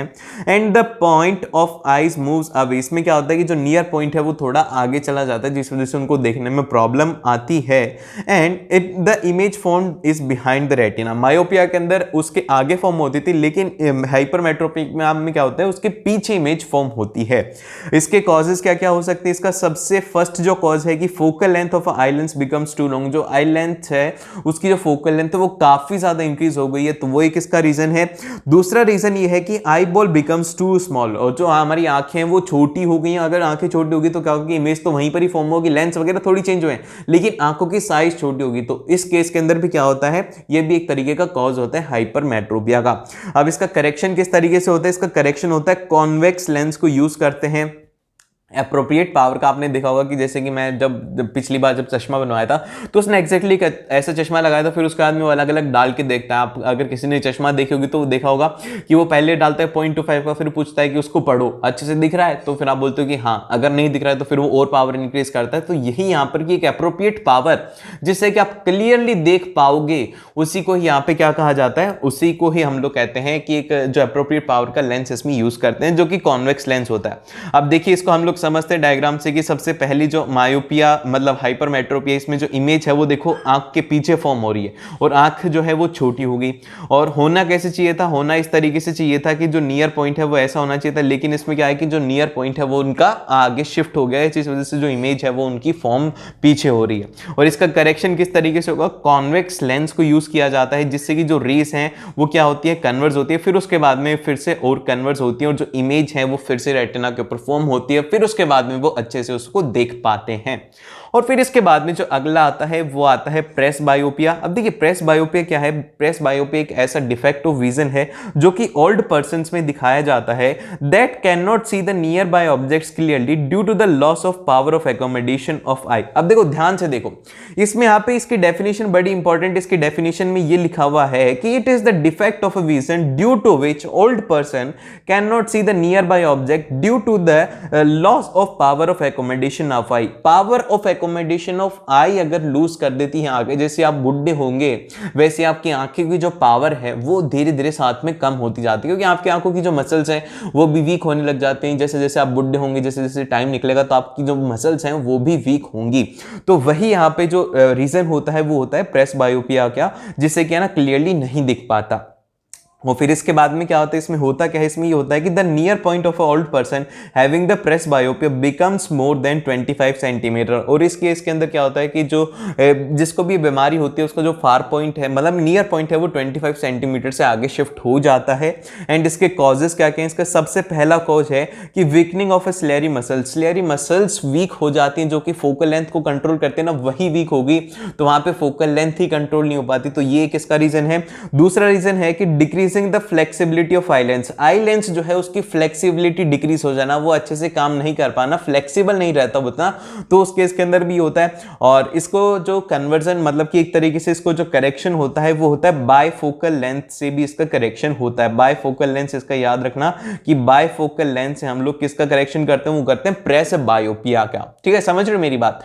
और फिर इसके बाद में अब आता है dispersion of a white light bye a glass prism. एक ग्लास प्रिज्म के थ्रू किस तरीके से जो 7 कलर हैं, व्हाइट लाइट अगर डालोगे तो 7 कलर आपको मिलेंगे, वो क्या होता है वो देखते हैं। सबसे पहले इसकी डेफिनेशन क्या होता है कि डिस्पर्जन होता क्या है। बेसिकली डिस्पर्जन एक ऐसा फिनोमिनन होता है, phenomenon of splitting of a white light into 7 colours. White light को 7 कलर में स्प्लिट करना ही डिस्पर्जन कहा जाता है।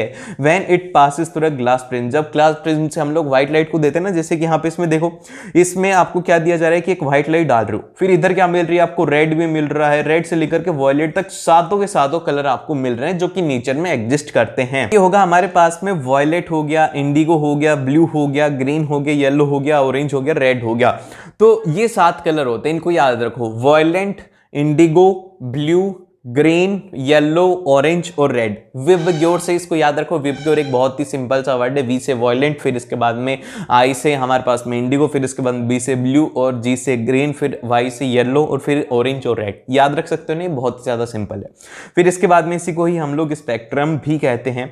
देन फिर इसके बाद में जो अगला पॉइंट है, ये बड़ा ही ज्यादा इंपॉर्टेंट है, ये एग्जाम के अंदर आने के 100% चांसेस है कि ये आ सकता है। ध्यान से देखो, इसमें क्या है कि अभी अभी हम देख के आए कि प्रिज्म से जो लाइट है वो 7 कलर में हो जाती है। तो हम क्या करें, अगर 2 प्रिज्म लगा दें तो क्या होगा, तो वही यहां पर है कि recombination of a white light. तो सबसे पहले प्रिज्म से जब लाइट पास होती है तो वो 2 कलर में स्प्लिट हो जाती है, आर और वाई, मतलब कि सातों के सातों कलर में स्प्लिट हो जाती है, जिसमें सबसे ऊपर कलर होता है रेड, फिर उसके बाद में लास्ट में होता है वॉयलेट। और फिर ये जो कलर हैं ये जाते हैं अगले प्रिज्म के ऊपर, जो कि उल्टा इन्वर्टेड प्रिज्म रखा होता है। तो जैसे ही इन्वर्टेड प्रिज्म होता है, ये सारी की सारी लाइटें कन्वर्ट होकर के फिर से व्हाइट लाइट में कन्वर्ट हो जाती हैं।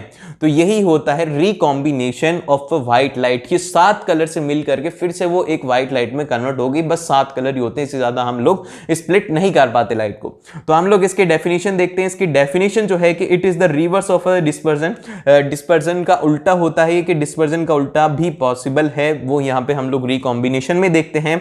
And 7 coloured lights of a spectrum can be recombined to giving back the white light by placing the 2 prism, 1 upside and 1 down. मतलब कि यहां पर ये कहना चाह रहे हैं कि हम लोग है ना, जो व्हाइट लाइट है ना, उसको 7 कलर में स्प्लिट कर सकते हैं ना, तो हम लोग उसको फिर से व्हाइट में कन्वर्ट कर सकते हैं। तो वही यहां पर एक कॉम्बिनेशन दिया हुआ एग्जाम के अंदर, ये बड़ा ही पूछा जाता है कि क्या होगा अगर हम लोग जो मिरर हैं उनको मतलब कि प्रिज्म को उल्टा रख देंगे। ऐसा क्वेश्चन एग्जाम में आएगा तो डायग्राम भी ड्रॉ करना है और इसको हमें एक्सप्लेन भी करना है। फिर इसके बाद में जो नेक्स्ट आता है वो आता है रेनबो। रेनबो किस तरीके से फॉर्म होता है ये बात ध्यान से देखो। देखो रेनबो होता क्या, ये रहा हमारा रेनबो, ठीक है, इतना अच्छा होता है, देखो कितने अच्छे से।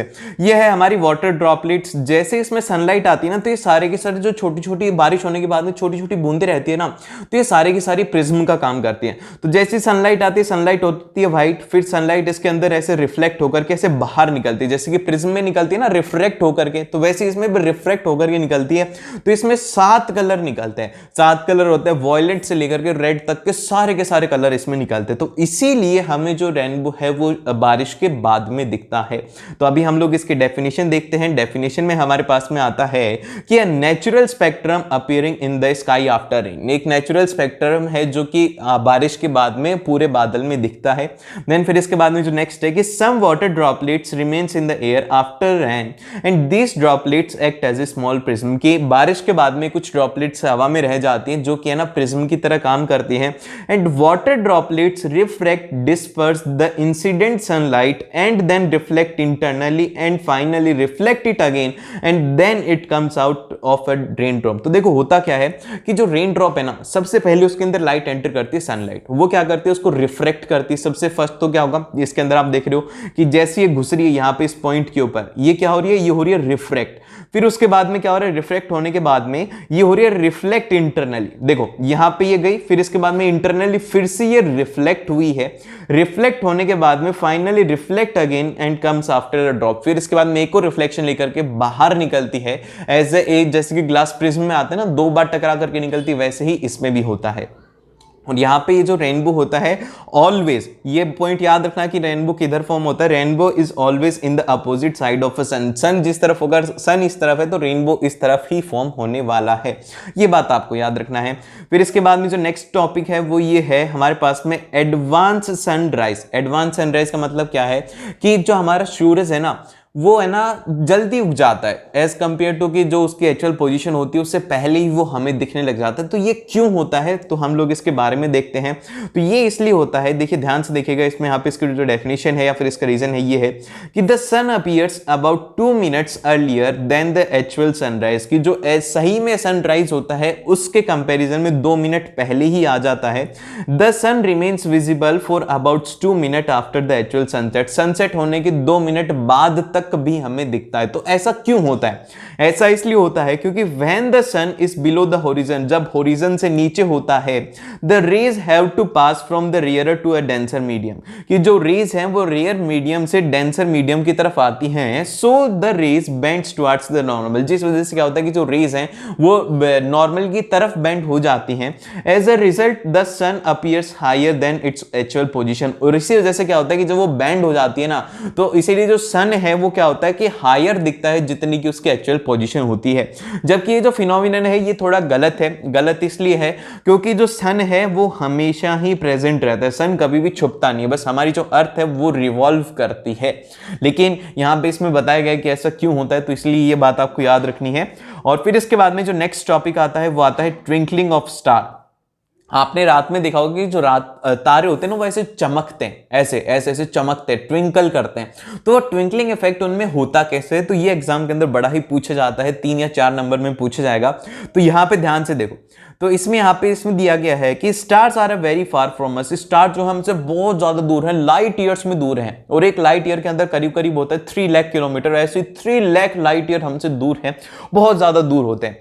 तो यहाँ पे क्या होता है कि so they behave as a point source of a light, जितनी दूर आपको दिखेगा उतना ही वो क्या रहेगा, एक छोटा सा पॉइंट सोर्स की तरह वो एक्ट करता है कि एक छोटी सी लाइट है। And since the physical condition of the earth atmosphere are not constant, the light from the star appears to come from the different direction. जैसे कि हमारा अर्थ है, इसके अंदर different different layers of atmosphere हैं। फिर उसके बाद में जैसे कि मान लो हमारी अर्थ है, तो अर्थ के ऊपर जब लाइट आ रही है ना तो उसको अलग अलग से आना होता है, फिर उसके बाद में उसमें रिफ्लेक्शन होता है, ऐसे होता है।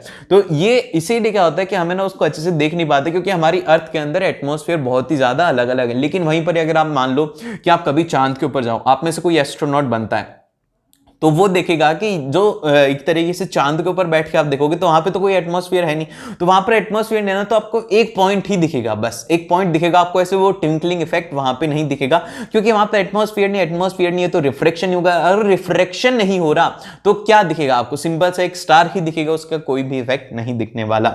ठीक है, समझ रहे हो मेरी बात। फिर इसके बाद में इसका अगला पॉइंट ये है कि it is the amount of the light coming from the star is a very due to the change in the refractive index of atmosphere. और जो लाइट है वो चेंज होती है क्योंकि रिफ्रेक्टिव इंडेक्स है वो चेंज होता है साथ में। और फिर इसके बाद में आता है कि the star appears bright when more lights comes from the star, और जो स्टार है वो ज्यादा ब्राइट दिखता है जब उसमें से लाइट ज्यादा की कॉमन सेंस है। Reaches our eyes and the same star appears dull when the less amount of light reaches our eyes, और वहीं पर अगर उस स्टार से कम लाइट आ रही है तो वो थोड़ा डल दिखेगा, ज्यादा लाइट आ रही है तो वो ब्राइट दिखेगा, कम लाइट आ रही है तो वो डल दिखेगा। And this causes the twinkling of A star, और इसी वजह से क्या होता है, ट्विंकलिंग इफेक्ट होता है एक स्टार का।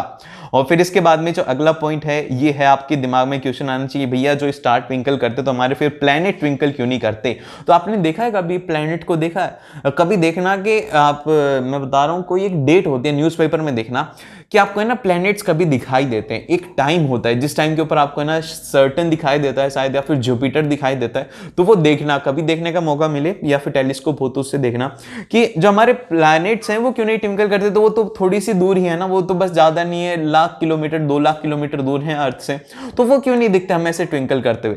तो इसके पीछे का रीजन ये होता है कि the planets are much closer to the earth. ये दो रीजन ये है कि वो बहुत ही ज्यादा पास में, वहीं पर जो है वो 3 लाख लाइट ईयर दूर है। ये लाखों किलोमीटर पे, वो लाखों लाइट ईयर दूर है, ठीक है, इतना ज्यादा दूर है, मतलब कि बहुत ही ज्यादा पास में। And are considered a collection of a many point size source of a light. और इनको एक कंसिडर किया जाता है, बहुत सारे पॉइंट, छोटे छोटे पॉइंट सोर्स ऑफ के लाइट से बहुत ही ज्यादा बड़े हैं, ये बहुत ज्यादा बड़ा दिखता है। तो इनको क्या कर सकते हैं हम लोग, कलेक्शन बोल सकते हैं कि बहुत सारे पॉइंट्स का एक कलेक्शन है जो कि क्या कर रहे हैं कि एक लाइट का सोर्स है। और फिर इसके बाद में यहाँ पर आता है कि the total amount of a light entering from our eye and all the individual point size source will be average out to a zero.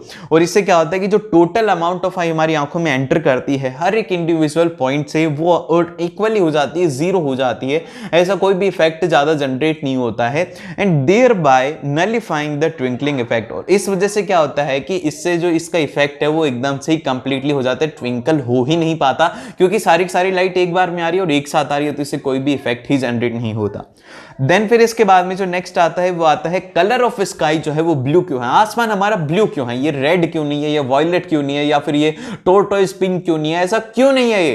तो ब्लू होने के पीछे का एक बहुत ही अच्छा रीजन है, वो ये है कि the upper layer of atmosphere contains the very small particle. हमारी जो अपर लेयर है ना एटमॉस्फेयर की, उसमें बहुत ही ज्यादा स्मॉल स्मॉल पार्टिकल्स हैं, वाटर वेपर्स हैं, गैसेज हैं। And these particles are the more effective in scattering of a light of a shorter wavelength. और ये जो पार्टिकल्स है, छोटे पार्टिकल्स है, तो क्या करते हैं, शॉर्टर जो वेवलेंथ होती है उनको स्कैटर कर देते हैं, जल्दी से ऐसे स्कैटर कर देते हैं। तो स्कैटर करने से क्या होता है, अब सबसे कम वेवलेंथ किसकी, सबसे कम वेवलेंथ है यहाँ पे ब्लू की। सो blue colour also appears blue, सबसे ज्यादा जो स्कैटर होता है वो होता है ब्लू कलर, इसीलिए जो हमारा स्काई है वो ब्लू कलर का अपीयर होता है। देन फिर इसके बाद में जो नेक्स्ट है वो ये है कि हमारे जो डेंजर साइन होते हैं वो रेड कलर का क्यों होता है। आपने देखा होगा, मैं तो जब पहले था मेरे को ये रीजन नहीं पता था, मैं तो इसलिए सोचता था क्योंकि जो ब्लड होता है ना रेड कलर का होता है, और डेंजर का मतलब होता है कि अगर आप इसके पास में जाओगे तो आपकी मौत हो जाएगी, खून निकल जाएगा। तो इसीलिए मैं ये सोचता था कि रेड कलर का होता है, लेकिन इसके पीछे का एक जो रीजन है वो ये होता है कि जो रेड कलर है ना, the red is an the least scattered colour. सबसे कम स्कैटर होने वाला अगर कोई कलर है तो वो है रेड कलर, और सबसे ज्यादा जो सबसे ज्यादा होने वाला है, मतलब कम होने वाला रेड है, सबसे ज्यादा होने वाला ब्लू है।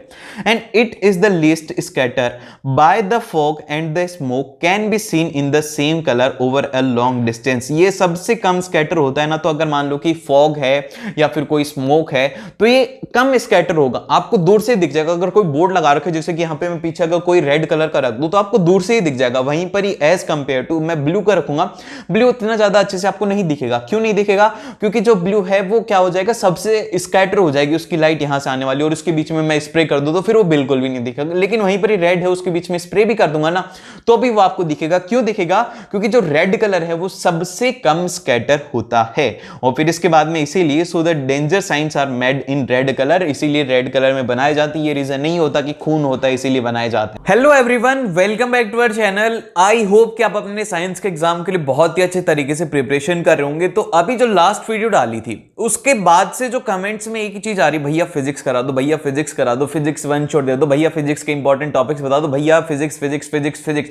तो देखो, इतना फिजिक्स सुनने के बाद में मैं ना आपके फिजिक्स के लिए बहुत ही अच्छी वीडियो बना रहा था, तो इसीलिए ये जो नोट्स है ना इसमें हर एक पॉइंट मैंने इंक्लूड करा है और उसी के साथ में आपको एक्सप्लेन भी करूंगा। तो फिजिक्स के इसके बाद में डर खत्म है, कुछ नहीं है फिजिक्स, तुम तो बोलोगे ये तो हलवा है, हम तो कराएंगे, ठीक है। तो इसीलिए इतना कॉन्फिडेंस आ जाएगा इस वीडियो के बाद में। और थैंक यू आप सभी का, आप लोग अगर इतने अच्छे अच्छे कमेंट करते हो मजा आ जाता है। तो इस वीडियो में भी कमेंट करना लग जाओ, और इसमें जैसे कि मैं पढ़ा रहा हूं आपको, तो आप है ना अटेंटिव रहने के लिए कमेंट जरूर से करना। जैसे कि मैं कोई क्वेश्चन पूछूंगा तो उसका आंसर आप साथ में देना, जिससे कि क्या होगा कि आप है ना अटेंशन होकर के इस चीज को सुनोगे अच्छे से, ये चीज आपको याद होगी, ठीक है। तो सबसे पहला हमारा चैप्टर आता है, वो आता है लाइट में रिफ्लेक्शन एंड रिफ्रैक्शन। अब देखिए सबसे फर्स्ट हम लोग बात करते हैं रिफ्लेक्शन की। तो रिफ्लेक्शन होता क्या है? अब जैसे कि रिफ्लेक्शन का मतलब ये होता है कि एक ये, जैसे कि मान लो कि ये क्या है, ये है एक कांच है, इसके ऊपर यहां से लाइट आएगी और फिर उसके बाद में डाइवर्ट होकर के इधर चली जाएगी, तो इसी को कहा जाता है रिफ्लेक्शन। तो देखो हुआ क्या कि ये एक ही मीडियम था, इस मीडियम से टकराई, फिर इस मीडियम में वापस आ गई, तो यही होता है। आप ध्यान से देखो कि इसकी डेफिनेशन हमारे पास में ये रहेगी कि coming back of a light ray to the same medium when they fall on a surface, कि एक कोई भी सरफेस के ऊपर हो सकता है। अब वो जैसे कि यहां पर प्लेन सरफेस है और ये यहां पर इररेगुलर सरफेस है, तो कैसा भी सरफेस हो उसके ऊपर लाइन आएगी और वो टकरा करके अगर उसी मीडियम में जाती है तो उसको हम लोग कहते हैं रिफ्लेक्शन। अब जैसे कि इसके अंदर तीन चीजें इंपॉर्टेंट हैं। सबसे फर्स्ट जो लाइन हमारी आती है उसको हम लोग कहते हैं इंसिडेंट रे, जो जाती है उसको हम कहते हैं रिफ्रैक्टेड रे, और जो इनके बीच में एंगल बनाते हैं सरफेस के साथ में 90 डिग्री का, ये जो एंगल है ये है 90 डिग्री का, ये जो एंगल होता है जो बनाता है उसको कहते हैं हम लोग नॉर्मल। नॉर्मल इमेजिनरी होता है, लेकिन रेस जो होती है इनको हम लोग ड्रॉ करते हैं। अब इसके बाद में आता है लॉ ऑफ रिफ्लेक्शन। तो देखो जो लॉ ऑफ रिफ्लेक्शन है इसको ध्यान से देखना है, ये 2 मार्क्स के लिए इंपॉर्टेंट क्वेश्चन है। सीधा आ सकता है कि एक्सप्लेन लॉ ऑफ रिफ्लेक्शन, तो आपको याद होना चाहिए सबसे फर्स्ट जो लॉ है हमारा वो है angle of incidence is equal to angle of reflection. इसका मतलब ये है कि चाहे से आप लाइन को किसी भी एंगल के ऊपर भेजो वो उस एंगल के ऊपर वापस चली जाएगी। जैसे कि आप इस डायग्राम में देख पा रहे हो कि ये जो है एंगल आई है, ये है angle of incidence. Incident ray और जो नॉर्मल के बीच का एंगल है ये होता है हमारा इंसिडेंट एंगल, और फिर जो नॉर्मल और रिफ्लेक्टेड रे के बीच का एंगल होता है ये होता है एंगल ऑफ रिफ्लेक्शन। और इसके अकॉर्डिंग हम ये कह सकते हैं कि angle I is equal to angle R होता है। अब यहां पे एक इंपॉर्टेंट पॉइंट यहां पे ये है कि अगर हमारा प्लेन सरफेस है, ठीक है, प्लेन सरफेस है, इसके ऊपर अगर लाइट आ रही है और उसका एंगल ऑफ इंसिडेंस अगर है 90 डिग्री, तो वो जो लाइट है मतलब परपेंडिकुलर आ रही है, तो वो जो लाइट है परपेंडिकुलरली ही वापस से चली जाती है। तो ये बात याद रखना, क्यों? क्योंकि 90 के ऊपर आई है तो 90 के ऊपर ही वापस से चली जाएगी। फिर इसके बाद में जो नेक्स्ट आता है पॉइंट हमारे पास में वो ये है कि ये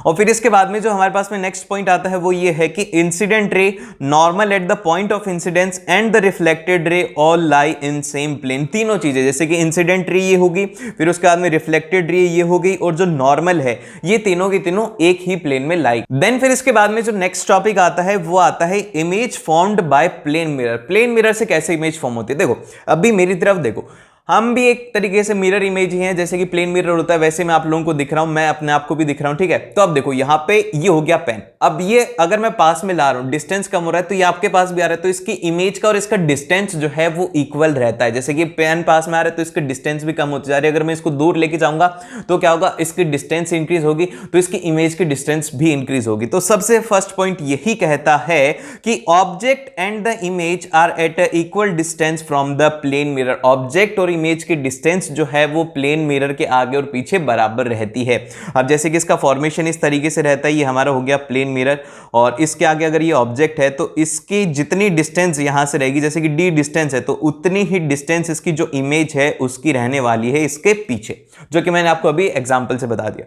फिर इसके बाद में जो नेक्स्ट है हमारे पास में क्वेश्चन, मतलब नेक्स्ट जो ऑप्शन है वो ये है कि if the object is real then the image will be virtual. जैसे कि मैं हूं ऑब्जेक्ट, मैं हूं रियल हूं ना, मैं वर्चुअल थोड़ी हूं। तो अभी मैं हूं रियल, लेकिन जो मेरी इमेज फॉर्म हो रही है वो कैसी हो रही है, वो रही है वर्चुअल। अब वर्चुअल कैसे हुआ? वर्चुअल इसलिए हुआ क्योंकि देखो जो रियल इमेज होती है, रियल इमेज को फॉर्म होने के लिए कंडीशन चाहिए होती है कि जो रेज हैं वो मीट करें, लेकिन यहां पे क्या हो रहा है कि मेरे से जो रेज रिफ्लेक्ट होकर के सीधी यहां पे जा रही और यहां से रिफ्लेक्ट बैक होकर के पीछे जा रही है, लेकिन ये जो इमेज फॉर्म हो रही है वो अंदर वर्चुअली फॉर्म हो रही है, एक्चुअल इंटरसेक्शन नहीं है उसका रेज का। तो इसीलिए यहां पे क्या होता है, ये होती है कि अगर रियल ऑब्जेक्ट है तो वहां पे वर्चुअल इमेज रहेगी, और अगर वर्चुअल ऑब्जेक्ट है तो उस केस के अंदर रियल इमेज फॉर्म होती है।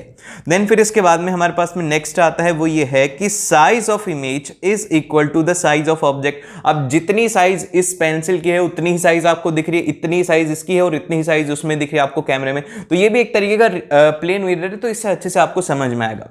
फिर इसके बाद में जो नेक्स्ट है हमारे पास में वो ये है कि image is literally inverted. Literally inverted का मतलब क्या है, जैसे कि अभी मैं जो बैठा हूं ना, ये है मेरा लेफ्ट हैंड। अब देखो जैसे कि मैं हाथ कर रहा हूं, ये है मेरा लेफ्ट हैंड, लेकिन आपको क्या दिख रहा है कि ये है मेरा राइट हैंड। तो इसीलिए क्या होता है कि इसमें लेटरली इन्वर्ट हो जाते हैं। लेटरली इन्वर्ट होने का मतलब ये है कि left hand will be shown as the right hand. Left आपको राइट दिखेगा, राइट आपको लेफ्ट दिखने वाला है। फिर इसके बाद में अगला जो पॉइंट है वो ये है, जैसे कि इसका एग्जांपल यहां पर दिया हुआ है क्या क्या यूजेस होते हैं। एक तो लुकिंग ग्लास, आप सुबह तैयार होकर जाते हो ना, मस्त बोर्ड्स का एग्जाम में ऐसे तैयार होके, फिर उसके बाद में पेरिस्कोप हो गया, कैलेडियोस्कोप हो गया, वहां पे हम लोग इसको यूज करते हैं। अब आता है स्फेरिकल मिरर। तो देखो स्फेरिकल मिरर क्या होता है, कुछ भी नहीं है, एक बॉल है और बॉल का हमने क्या किया है, उस बॉल का एक छोटा सा टुकड़ा काट लिया। वो टुकड़ा कैसा हो सकता है, एक तरफ से आपने क्या काटा, पीछे से काटा, तो वो क्या होगा, जैसे चम्मच होती है ना वैसा होगा, और एक तरफ से चम्मच को उल्टा कर दो वैसे होने वाला है। दो हिस्से होते हैं। तो अब इनका नाम क्या क्या होता है, इनका नाम याद रखने का बहुत ही अच्छा तरीका बताता हूं। जैसे कि वैक्स अगर हम लगाते तो किसी चीज के ऊपर वो मोटी हो जाती है, तो इसलिए क्या होता है कि जो कॉन्वेक्स है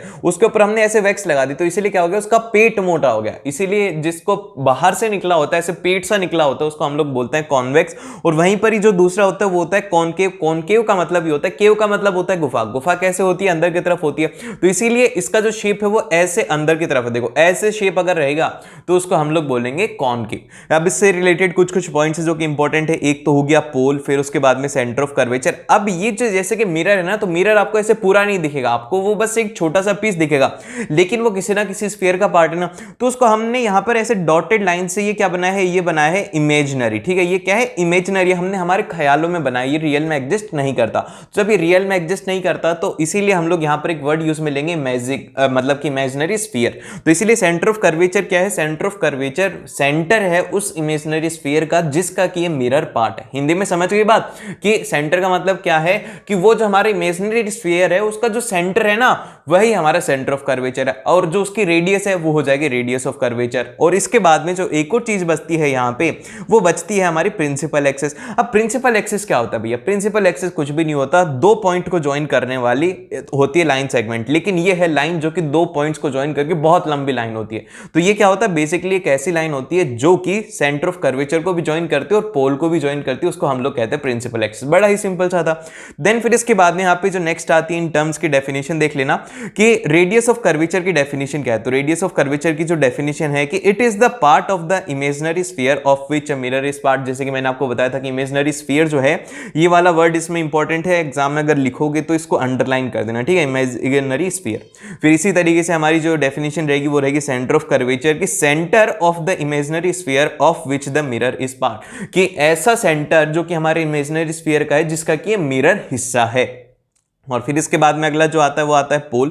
पोल के लिए हम लोग लिखेंगे कि it is the mid point of the reflecting surface. Reflecting जो सरफेस है उसका जो मिड पॉइंट है उसको हम लोग कहते हैं पोल।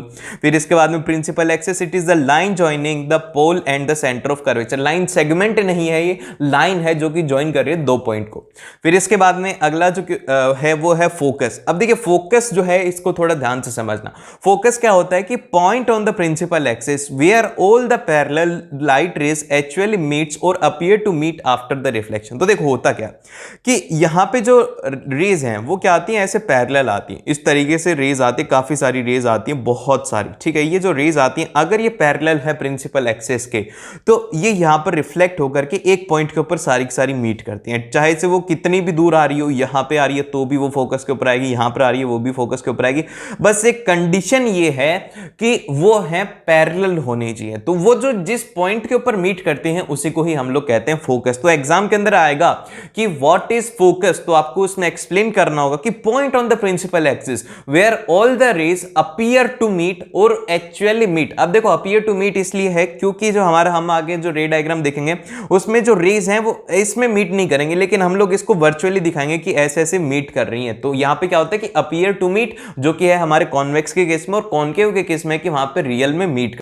देन फिर इसके बाद में जो नेक्स्ट पॉइंट आता है वो आता है हमारा फोकल लेंथ। फोकल लेंथ क्या होता है, basically it is the distance between the pole and focus. Pole और फोकस के बीच की जो डिस्टेंस होती है उसको हम लोग कहते हैं फोकल लेंथ। और इसका जो फॉर्मूला है वो रहता है हमारे पास में, focal length is equal to centre of curvature का जो है वो हाफ होता है। मतलब क्या हुआ कि सेंटर ऑफ कर्वेचर से जो डिस्टेंस है उसका हाफ, मतलब कि रेडियस का हाफ होता है, ठीक है। रेडियस का हाफ, इसको सिंपल भाषा में लिख लो, रेडियस ऑफ कर्वेचर का हाफ होता है। इसको सेंटर को काट दो, ठीक है, सेंटर को काट दो, यहां पे आप लिख दो रेडियस ऑफ कर्वेचर का हाफ होता है। अब इसके बाद में आता है रे डायग्राम। रे डायग्राम के अंदर बेसिकली 4 रूल हैं जो कि आपको जानना जरूरी है। सबसे पहला रूल ये है, सबसे पहला रूल हमें ये कहता है कि a ray parallel to the principal axis will pass through the focus after reflection. ये हमेशा ये बात याद रखना कि अगर कोई भी रे है जो कि पैरेलल आ रही है प्रिंसिपल एक्सिस के, तो वो जो है वो फोकस से ही पास करेगी। ये पॉइंट हमने फोकस की डेफिनेशन में भी देखा था और वही पॉइंट यहां पे भी है। तो जैसे कि ये इंसिडेंट रे यहां से आ रही है, फिर उसके बाद में रिफ्लेक्ट होकर के एक जो पॉइंट दिख रहा है ना आपको एफ, यही होता है यहां पर फोकस। ठीक है, ये हो गया हमारा फोकस। और फिर इसके बाद में जैसे कि ये कॉन्वेक्स का केस है, तो कॉन्वेक्स के केस के अंदर इधर से इंसिडेंट रे आ रही है, फिर उसके बाद में इधर से रिफ्लेक्ट होकर के जा रही है। अब ये इधर इसलिए जा रही है क्योंकि ये जो है एक तरीके से डाइवर्ज करता है रेस को, ये कन्वर्स नहीं करता। वहीं पर जो कॉनकेव है वो क्या करता है, ऐसे करके सारी की सारी रेस को एक जगह के ऊपर मीट कर देता है, तो इसीलिए हम लोग कहते हैं इसको कन्वर्जिंग। ठीक है, और फिर इसके बाद में इसीलिए जो हमारा जो कॉन्वेक्स होता है वो होता है डाइवर्जिंग मिरर। और फिर इसके बाद में जो नेक्स्ट है, सेकंड जो रूल है हमारा वो ये है कि a ray passing through the principal focus of a concave mirror और directed towards the principal focus will emerge parallel to the principal axis. जो कि पहला रूल था ना उसका ही उल्टा है कि जैसे कि पहले तो प्रिंसिपल एक्सिस के साथ में आ रही थी, लेकिन अब क्या हो रहा है कि वो सीधा फोकस से आ रही है मिरर के ऊपर। तो मिरर के ऊपर आ रही है तो वही हुआ ना कि पहले प्रिंसिपल एक्सिस के साथ में पैरेलल थी, फिर ऐसे गई, तो अब यहां से ऐसे आ रही है तो पैरेलल हो जाएगी। दोनों एक जैसे रूल हैं, सिंपल से रूल हैं। फिर इसके बाद में अगला जो रूल है वो ये है कि रे passing through the centre of curvature will pass undeviated. अब देखो ये क्यों हुआ, यहां पे वो जो मैंने आपको सिखाया था ना लॉज ऑफ रिफ्लेक्शन, तो वहां पे मैंने आपको बताया था कि angle of incidence is equal to angle of reflection. तो अब इसका काम क्या है, जैसे कि ये देखो यहां पर ये क्या है, ये सी से लेकर के यहां तक क्या है, ये है रेडियस। ठीक है, रेडियस है, और आपको पता है कि इसके ऊपर अगर हम कोई भी टेंजेंट ड्रॉ करते हैं, मतलब कि ये जो रेडियस है इसका इस पॉइंट के ऊपर कितना एंगल होता है, वो होता है 90 डिग्री। नॉर्मल केस रहेगा, तो यहां पर एंगल ऑफ इंसिडेंस क्या हो जाएगा, वो हो जाएगा 90 डिग्री। जब एंगल ऑफ इंसिडेंस 90 डिग्री हो गया तो एंगल ऑफ रिफ्लेक्शन भी कितना हो जाएगा, वो हो जाएगा 90 डिग्री। तो एक तरीके से क्या आ रही है परपेंडिकुलर, परपेंडिकुलर आएगी तो परपेंडिकुलर ही वापस चली जाएगी। दोनों के केस में यही होगा। फिर इसके बाद में नेक्स्ट आता है, वो आता है हमारा कि the incident and the reflected ray makes the equal angle with principal axis. कि आप एक पॉइंट है, पोल है, ठीक है, पोल के ऊपर अगर आप कोई भी इंसिडेंट रे को भेज रहे हो, जितने एंगल के ऊपर आई ना वो उतने एंगल के ऊपर ही वापस से चली जाएगी। चाहे आप कहीं पे भी देख लो, हमने हर एक में लिखा हुआ है एंगल आई और एंगल आर, तो यहां पे एंगल आई और एंगल आर की वैल्यू हमेशा सेम रहेगी। ये लॉ है, ये कभी भी नहीं टूटेगा। और इसी तरीके से हमारा भी एक बहुत ही अच्छा आप लोगों की कम्युनिटी बिल्ड हो रही है, तो उसके लिए जरूर से सब्सक्राइब करो और लाइक कर देना अभी से। ठीक है, और अपने दोस्त के साथ में शेयर कर देना, क्योंकि फिर वो आकर के बोलेगा कि भैया ने ना वो नहीं कराया तो उसको नहीं मिलेगी वो चीज़, तो उसको भी दे देना, उसके भी अच्छे नंबर आने चाहिए ना। फिजिक्स में ऐसा थोड़ी हो कि आपके हैं, सभी के आने चाहिए अच्छे नंबर। देन फिर इसके बाद में अगला जो पॉइंट आता है वो आता है हमारा कॉनकेव मिरर। तो देखिए कॉनकेव मिरर के अंदर 6 केस हैं, जिसमें से सारे के सारे बहुत ही ज्यादा सिंपल है। सबसे पहला जो केस है वो है कि ऑब्जेक्ट जो है हमारा वो है इंफिनिटी के ऊपर। तो क्या होगा, इंफिनिटी के ऊपर है, मतलब बहुत दूर है, जैसे कि मैं दूर जाते जा रहा हूं ना, इससे भी दूर है इंफिनिटी, पता नहीं बहुत दूर डिस्टेंस के ऊपर है। तो यहां पे हमें इमेजिनरी ये करना है कि उससे जो रेज आ रही है ना वो सारी की सारी पैरेलल है। ठीक है, प्रिंसिपल एक्सिस के साथ में वो पैरेलल रेज आ रही है। तो जब पैरेलल आएंगी तो हमारा पहला रूल ये कहता है कि अगर पैरेलल आ रही है ना तो उनको फोकस के ऊपर मीट कर दो। तो वही यहां पे होता है कि इसकी जो इमेज फॉर्म होती है वो होती है फोकस के ऊपर। अब इसमें कोई भी अगर आपको रे डायग्राम याद रखना है तो उसमें 3 चीजें जरूर से याद रखना। सबसे पहले कि उसकी पोजीशन है हमारे पास में फोकस के ऊपर। फिर सेकंड है उसका नेचर, उसका जो नेचर है वो है रियल और इन्वर्टेड। और उसकी साइज कैसी है, उसकी साइज है वेरी स्मॉल। ठीक है, ये 3 जो पॉइंट्स है वो आपको याद रखना है। अगर रे डायग्राम आता है तो ये जो आपको जरूर से लिखने जरूरी है। और इसके अंदर नेचर तो याद रखने की जरूरत नहीं है, जो कॉनकेव है उसके अंदर हमेशा ही रियल एंड इन्वर्टेड होती है। बस एक लास्ट वाला जो केस है जिसके अंदर की जो हमारा ऑब्जेक्ट है फोकस और पोल के बीच में होता है, उसमें वर्चुअल इमेज फॉर्म होती है, जो कि हम लोग देखेंगे। फिर इसके बाद में अगला जो आता है कि object placed behind the centre of curvature. अब क्या हुआ कि हमारे सेंटर ऑफ कर्वेचर थोड़ा सा दूर है, अब हमें ऑब्जेक्ट जो है वो दिखने लग गया, लेकिन पहले क्या था कि इंफिनिटी के ऊपर बहुत दूर था। तो अब देखिए, अब यहां पे क्या होगा, ये जो रे डायग्राम है इसमें क्या होगा कि आपको 3 रेज निकालने होंगे। देखो मैं आपको सिखाता हूं। सबसे पहली रे क्या करोगे, आप प्रिंसिपल एक्सिस के साथ में पैरेलल निकाल दोगे। कोई भी रे डायग्राम आएगा ये वाली तो आपको निकालनी है, जो कि क्या रहेगी, वो रहेगी पैरेलल। ठीक है, पैरेलल हो गया। अब इसके बाद में ये रिफ्लेक्शन के बाद में कहां से पास होगी, ये हो जाएगी फोकस से पास होगी। ठीक है, देन फिर इसके बाद में एक रे आप निकाल दो, कहां से, एक रे निकाल दो आप सेंटर ऑफ कर्वेचर से, बस हो गया आपका काम। सेंटर ऑफ कर्वेचर से एक रे आई वापस से अनडेविएटेड होकर के चलेगी, और इसके बाद में ये जो पॉइंट है ना, ये वाला पॉइंट और इस पॉइंट के बीच में एक ऐसे उल्टी करके इमेज फॉर्म कर दो, तो ये हो गया आपका इमेज फॉर्म। इतना आसान होता है रे डायग्राम। तो यहाँ पे क्या क्या आपको याद रखना है, इसकी जो पोजीशन है वो कहां पर रहेगी, between C and F, focus और सेंटर ऑफ कर्वेचर के बीच में। और इसका नेचर कैसा रहेगा, इसका नेचर रहेगा रियल और इन्वर्टेड, और इसकी जो साइज है वो रहेगी यहाँ पे स्मॉल, और पहले वाले की साइज थी वेरी स्मॉल या फिर डिमिनिश्ड बोल सकते हो, और इसकी जो साइज है वो है स्मॉल, की मतलब थोड़ी छोटी है उससे। और फिर इसके बाद में अगला जो केस आता है, अगले केस के अंदर क्या हुआ कि हम थोड़ा सा और आगे बढ़े, और इस बार हमने जो ऑब्जेक्ट है उसको रख दिया सेंटर ऑफ कर्वेचर पे। तो सेंटर ऑफ कर्वेचर पे भी हम लोग यही करेंगे, सबसे फर्स्ट हमारी एक रे निकालेंगे जो कि हमारे पैरेलल रहेगी प्रिंसिपल एक्सिस के, जो कि हमारी एडी रे है, ये पास होगी फोकस से। ठीक है, ये बात समझ में आ रही है, सबसे पहला रूल। फिर सेकंड रूल ये है कि हम अब क्या कर रहे हैं कि एक को फोकस से पास करा रहे हैं। ठीक है, एक को हमने फोकस से पास कराया, तो फोकस से पास कराया तो वो पैरेलल होगी, तो इस तरीके से हो गया। तो इस केस के अंदर जो इमेज फॉर्म होगी ना, वो ध्यान से याद रखना, इस केस के अंदर जो इमेज फॉर्म होगी वो होगी एक तो सेंटर ऑफ कर्वेचर के ऊपर, जहां पर ऑब्जेक्ट रखा है वहीं पर इमेज फॉर्म होगी, और इसका जो नेचर है वो रहेगा रियल और इन्वर्टेड, और इसकी जो साइज है वो एग्जैक्टली सेम साइज रहेगी जिस साइज का हमारा ऑब्जेक्ट है। इतना ज्यादा आसान है। अब इसके बाद में क्या करते हैं कि हम लोग जो हमारा ऑब्जेक्ट है उसको थोड़ा सा और आगे शिफ्ट करते हैं। इस बार हमने क्या किया कि उसको फोकस को और सेंटर ऑफ कर्वेचर के बीच में रख दिया, तो ये हमारा ऑब्जेक्ट हो गया, ए बी ऑब्जेक्ट हो गया, जो कि सेंटर ऑफ कर्वेचर और फोकस के बीच में है।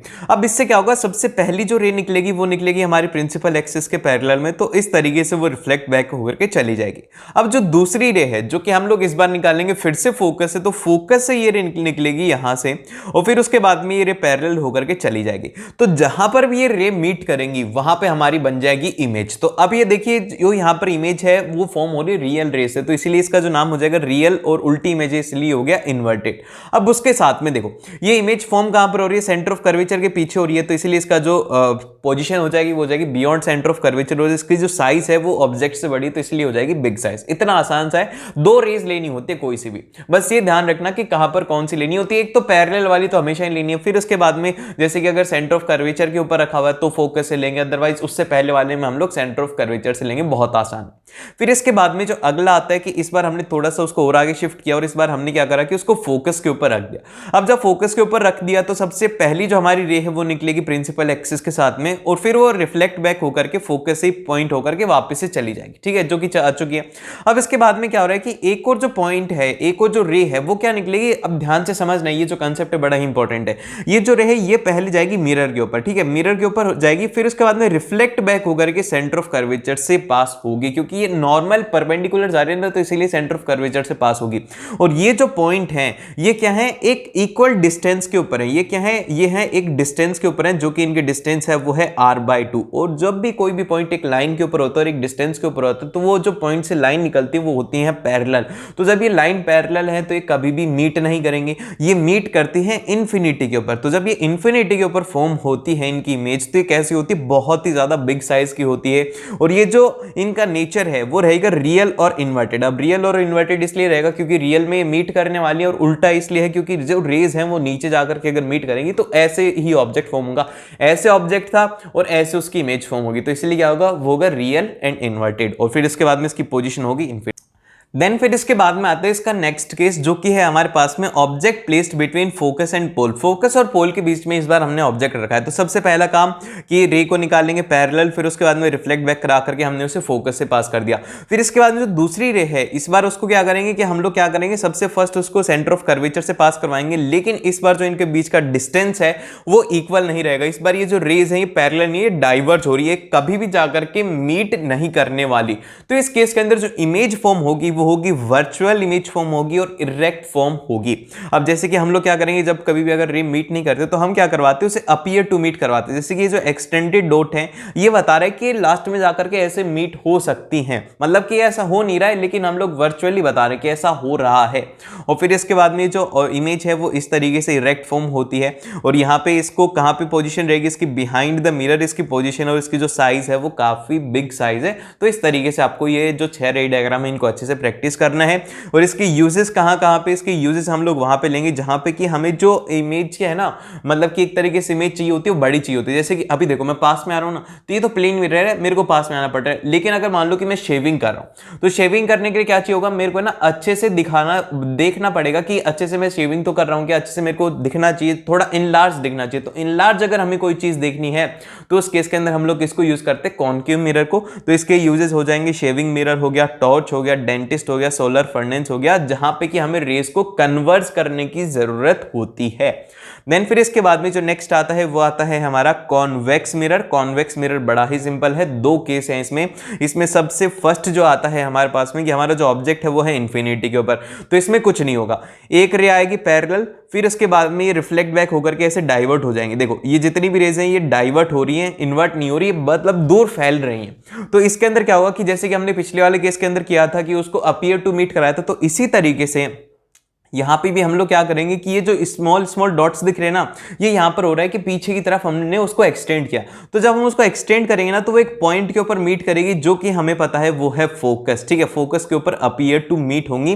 तो इस केस के अंदर जो इमेज फॉर्म होती है वो होती है फोकस के ऊपर, और इसका जो नेचर होता है वो होता है वर्चुअल और इरेक्ट होता है, क्योंकि रियल के अंदर जो रेस है वो तो बाहर रह गई, लेकिन ये वर्चुअली मीट कर रही हैं।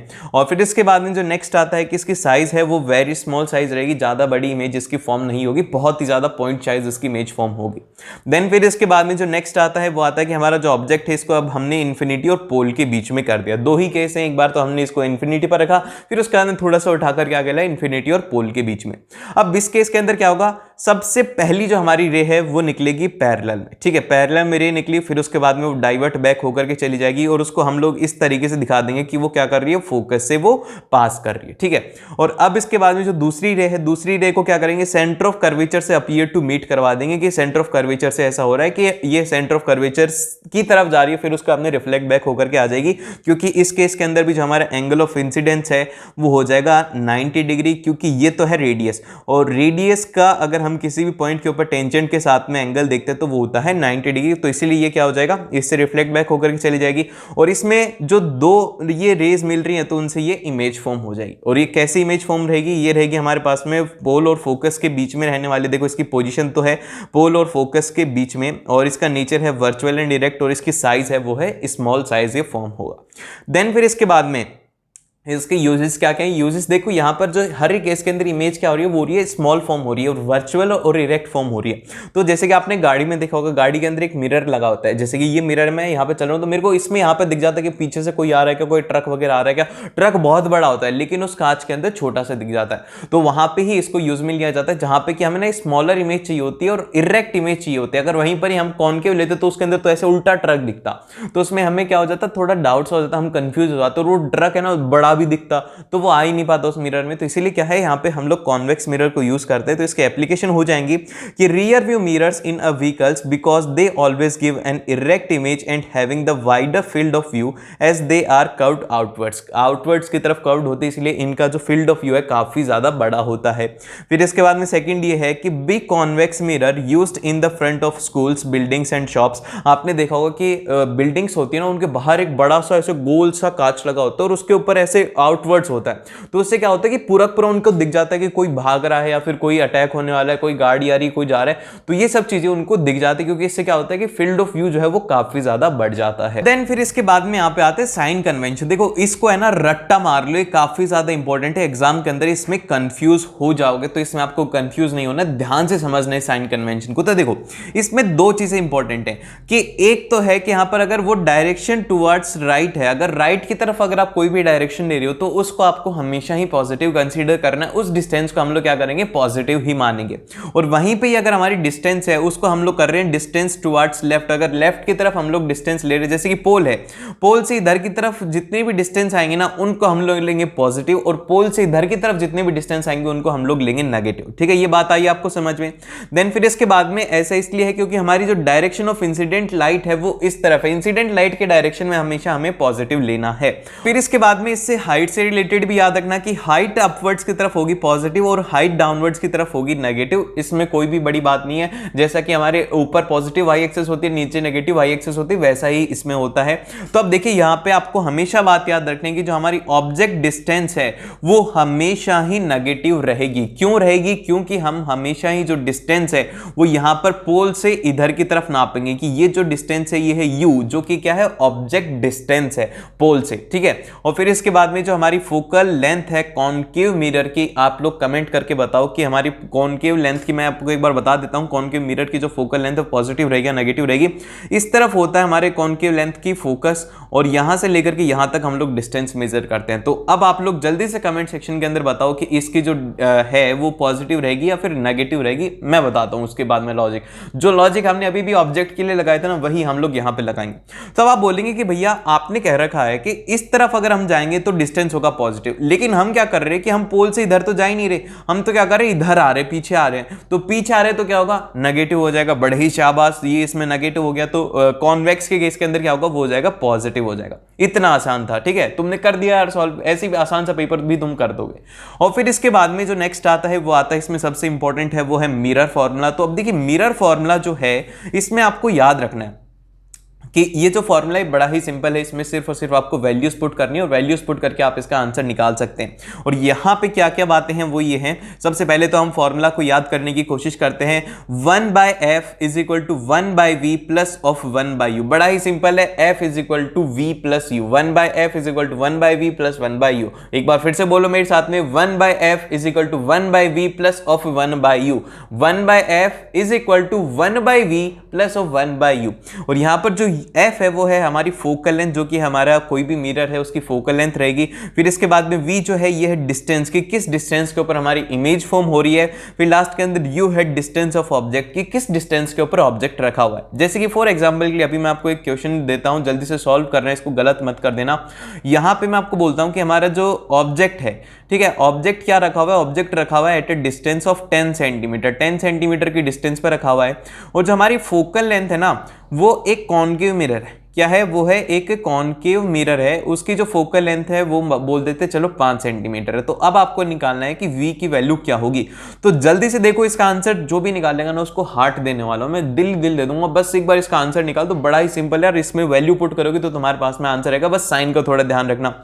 तो अब इसका हम किस तरीके से करेंगे, कुछ भी नहीं करेंगे। सबसे पहले तो जो ऑब्जेक्ट की डिस्टेंस है u क्या हो जाएगी, वो हो जाएगी माइनस ऑफ 10 सेंटीमीटर। किस किस ने ये सही किया था, किस किस ने माइनस 10 सेंटीमीटर लिया, जिसने सही लिया एकदम से सही बात है। फिर इसके बाद में फोकल लेंथ कॉनकेव की है, और अभी अभी हम पढ़ के आए हैं कॉनकेव की जो फोकल लेंथ है वो होगी नेगेटिव, तो इसीलिए जो f है वो भी हो जाएगा -5 सेंटीमीटर। फिर इसके बाद में आप इसमें वैल्यू पुट कर दो, सिंपल सा फॉर्मूला आपके सामने लिखा हुआ है। फॉर्मूले के अंदर लिखोगे 1/-5 इज इक्वल टू 1/v की वैल्यू हमें निकालनी है, प्लस ऑफ 1/u जो कि है हमारा -10 सेंटीमीटर। फिर इसके बाद में अगला जो पॉइंट आता है वो आता है हमारे पास में रिफ्रैक्शन। अब देखिए रिफ्रैक्शन का मतलब क्या होता है, रिफ्रैक्शन जैसे कि रिफ्लेक्शन होता था, रिफ्लेक्शन में क्या होता था कि लाइट यहां से आ रही है फिर यहां पे ही वापस से जा रही है, लेकिन अब क्या हो रहा है कि लाइट यहां से आएगी लेकिन वो क्या करेगी, यहां से होकर के वापस से चली जाएगी। तो एक मीडियम से दूसरे मीडियम में जब लाइट ट्रेवल करती है और अपना पाथ चेंज नहीं करती तो उसी को हम लोग कहते हैं यहां पर रिफ्रैक्शन। अब देखिए रिफ्रैक्शन की डेफिनेशन क्या है, रिफ्रैक्शन की डेफिनेशन ये है कि change in the path of a light as it passes from the one medium to another medium is called the refraction of a light. कि एक मीडियम से दूसरे मीडियम में जब लाइट जाती है और अपना पाथ चेंज कर लेती है उसको ही हम लोग कहते हैं ये एक तरीके से रिफ्रैक्शन। अब देखिए ये जो हमारे पास में क्या बोलते हैं ये डायग्राम है, इसमें देखिए सबसे फर्स्ट हमारे पास में आ रही है इंसिडेंट रे। फिर इसके बाद में क्या हो रहा है कि ये जो रे है ये जानी तो ऐसे चाहिए थी, ठीक है, ये जानी तो ऐसे चाहिए थी इस लाइन के अकॉर्डिंग, लेकिन ये गई कैसे, ये थोड़ी सी नीचे की तरफ गई और फिर उसके बाद में आगे गई। तो क्या हुआ कि इसने अपना पाथ चेंज किया। तो यही जो पाथ चेंज होता है इसी को ही हम लोग कहते हैं रिफ्रैक्शन। और इसके अंदर जो ये डिस्टेंस आपको दिख रही है, ये वाले जो डिस्टेंस है, जैसे कि ये तो रियल में इमर्जेंट रे है जो कि फाइनल रे निकली है और ये निकलनी चाहिए थी, तो इनके बीच का जो डिस्टेंस होता है इसको हम लोग बोलते हैं लेटरल डिस्प्लेसमेंट। ठीक है, इसको हम लोग क्या कहेंगे, इसको कहेंगे लेटरल डिस्प्लेसमेंट। देन फिर इसके बाद में हमारे पास में आता है लॉ ऑफ रिफ्रैक्शन। अब देखिए लॉ ऑफ रिफ्रैक्शन क्या होता है, जैसे कि हमारे रिफ्लेक्शन का लॉ था ना, वैसे ही रिफ्रैक्शन के लिए भी दो लॉ हैं। तो सबसे पहला जो लॉ है वो हमें ये कहता है, ध्यान से सुनो, वो ये है कि the incident ray, the refracted रे एंड द नॉर्मल। देखो नॉर्मल ये तीन चीजें, जैसे कि उसके अंदर था रिफ्लेक्टेड रे, इंसिडेंट रे, वही है यहाँ पर इंसिडेंट रे, रिफ्रैक्टेड रे और जो नॉर्मल है। अब देखिए यहाँ पर नॉर्मल के साथ में एक लाइन लिखी हुई है कि normal to the interference of two transparent medium at the point of incidence all lie in the same plane, कि यहाँ पर ये जो सारी की सारे हैं वो एक ही प्लेन में लाई करते हैं। ये बात आपको समझने की जरूरत है। ये जो लाइन लिखी हुई है कि of the two transparent medium, ये इंपॉर्टेंट है, ये आपको लिखनी कंपलसरी है। और फिर इसके बाद में जो अगला है वो है हमारे पास में स्नेल्स लॉ। अब स्नेल्स लॉ क्या कहता है? स्नेल्स लॉ हमें ये कहता है कि the ratio of the sine of angle of incidence, the ratio of the sine of angle of incidence and the sine of refraction is constant, कि जो आपका साइन, अगर आप लोगे sine of angle of incidence और sine of refraction, तो उसका जो आपके पास में रेशियो आएगा वो एक कांस्टेंट रहेगा for the light of a given colour and for a pair of medium, कि कोई भी गिवन कलर है या फिर कोई भी पेयर ऑफ मीडियम है उसके लिए वो हमेशा कांस्टेंट रहेगा। तो इसको हम लोग लिखते हैं साइन आई अपॉन में sine R is equal to mu, जो कि हमारे पास में होता है कांस्टेंट टर्म। अब देखिए, अब ये कांस्टेंट टर्म होती है ना, तो एक बार एक मेरे को बात बताओ कि साइन जो 30 डिग्री होता है इसकी वैल्यू क्या होती है? याद है? याद है? भूल गए? ये वैल्यू याद रख लेना, ऐसा क्वेश्चन आ जाएगा सिंपल सा एमसीक्यू में आ सकता है कि आपको साइन ऑफ आई दे दिया जाएगा, साइन ऑफ आर दे दिया जाएगा और पूछ लेगा कि म्यू की वैल्यू क्या है, तो इसलिए ध्यान से सुनना। अब इसके बाद में आपको क्वेश्चन कहां से आएगा वो क्वेश्चन यहां से जान लो कि ये जो पॉइंट लिखा हुआ है ना, सबसे ज्यादा इंपॉर्टेंट और क्वेश्चन यहीं से ही आएगा। और एक जो पॉइंट है वो मैं यहाँ पे इंक्लूड करना भूल गया कि जो रिफ्रैक्टिव इंडेक्स होता है माना म्यू, वो होता है स्पीड ऑफ लाइट। ठीक है, ये लिख लेना, speed of light in medium. कोई भी मीडियम हो सकता है, जैसे कि वाटर हो सकता है या फिर कोई भी गैस का मीडियम हो सकता है या फिर किसी भी चीज का मीडियम है जिसके अंदर की हवा से अलग है वो बस। फिर इसके बाद में डिवाइड आप यहाँ पे करेंगे, वो करेंगे speed of light in vacuum. ठीक है, इससे अगर आप करेंगे तो आपके पास में क्या आ जाएगा? उस मीडियम का जो है रिफ्रैक्टिव इंडेक्स आ जाएगा। अब जैसे कि यहाँ पे speed of light in vacuum क्या होती है? 3 × 10⁸ मीटर पर सेकंड होता है। 3 लाख किलोमीटर पर सेकंड स्पीड होती है, मतलब 3 लाख किलोमीटर एक सेकंड में।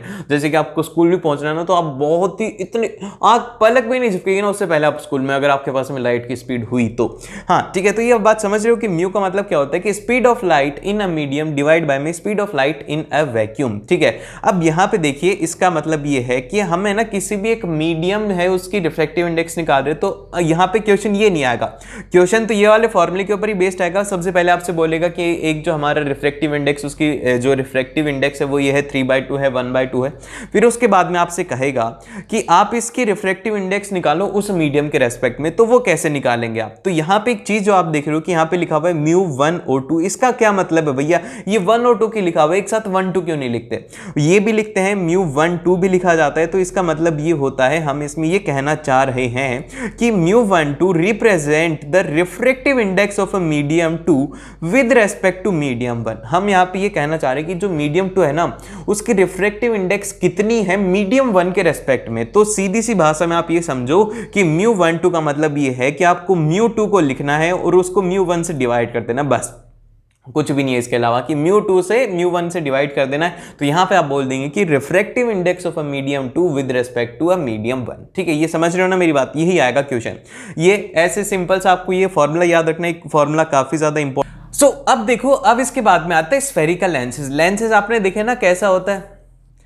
अब इसके बाद में जो नेक्स्ट टॉपिक आता है वो आता है हमारे पास में स्फेरिकल लेंसेज। तो देखो स्फेरिकल लेंसेज सिमिलरली होते हैं, जो हमारा होता है मिरर होता है ना उसके जैसे होता है, बस इसमें होता क्या है कि दो हम लोग स्फीयर लेते हैं, इस बार 2 स्फीयर लेते हैं और उनको हम लोग एक तरीके से ज्वाइन कर देते हैं। तो ये जो शेप बनती है इसको हम लोग कहते हैं लेंस। अब ये 2 तरीके के होते हैं। एक तो आपने जैसे कि एक के ऊपर एक रख दिया, फिर उसके बाद में क्या किया आपने, इनके अंदर थोड़ा दूर डिस्टेंस के ऊपर रख दिया, तो ये जो फॉर्म होते हैं इनको हम लोग कहते हैं लेंसेज। अब देखिए लेंसेज के अंदर आपको है ना सबसे फर्स्ट जो बातें याद रखनी है वो ये याद रखनी है, मिरर के अंदर सिर्फ और सिर्फ एक फोकस होता है, लेकिन इनमें 2 स्फीयर हैं तो इनमें 2 फोकस रहेंगे और इसके अंदर 2 ही सेंटर ऑफ कर्वेचर रहेंगे। एक तो सेंटर ऑफ कर्वेचर 1 और एक सेंटर ऑफ कर्वेचर 2, और एक रहेगा इसके बीच में ऑप्टिकल सेंटर। पोल नहीं है, इसमें रहेगा ऑप्टिकल सेंटर।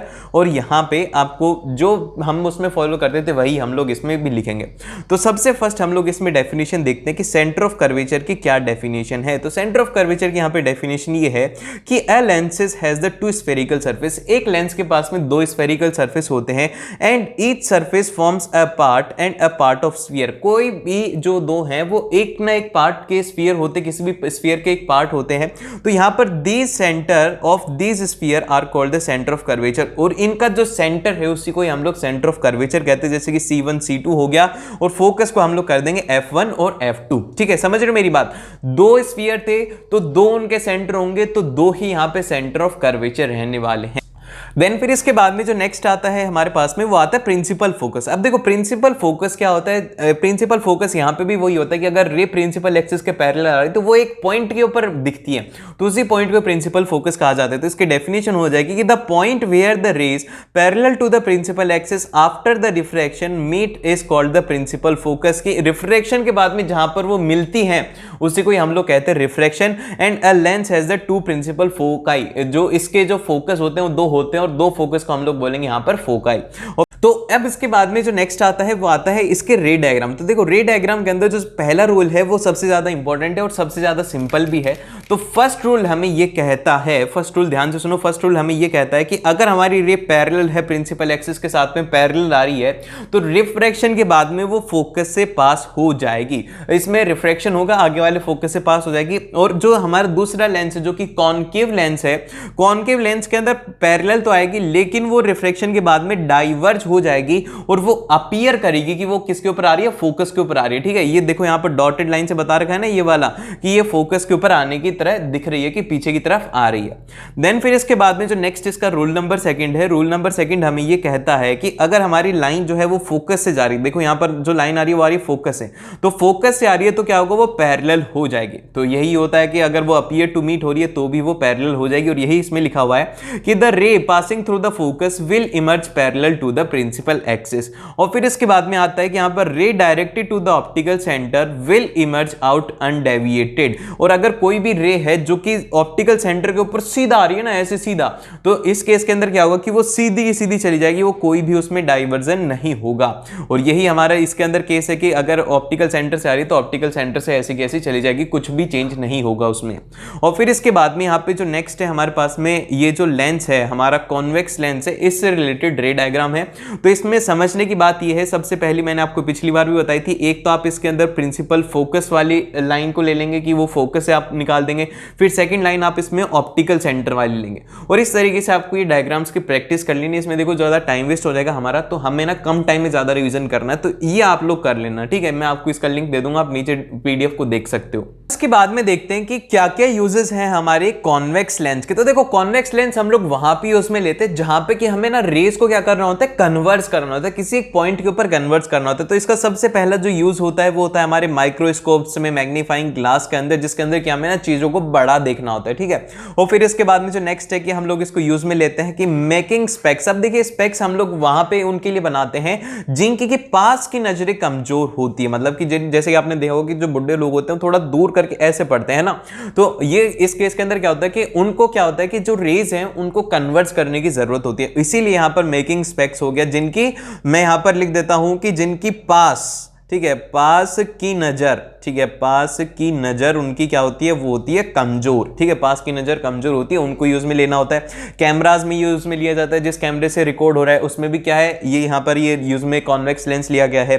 फिर इसके बाद में जो नेक्स्ट है कि making in the camera lenses और माइक्रोस्कोप्स बनाने में भी इसको काम में लेते हैं। फिर इसके बाद में अगला जो केस आता है वो आता है हमारा कॉनकेव का। कॉनकेव के केस के अंदर सबसे पहला जो केस है वो ये है कि आप ऑब्जेक्ट को इन्फिनिटी के ऊपर रख रहे हैं, इन्फिनिटी के ऊपर रखेंगे तो क्या होगा कि सबसे पहली हमारी रे रहेगी पैरेलल में, पैरेलल में रहेगी तो वो क्या होगी, फोकस की तरफ आएगी, यही हुआ। फिर दूसरी रे भी फोकस की तरफ आई और जो इमेज फॉर्म हुई वो हुई फोकस के ऊपर।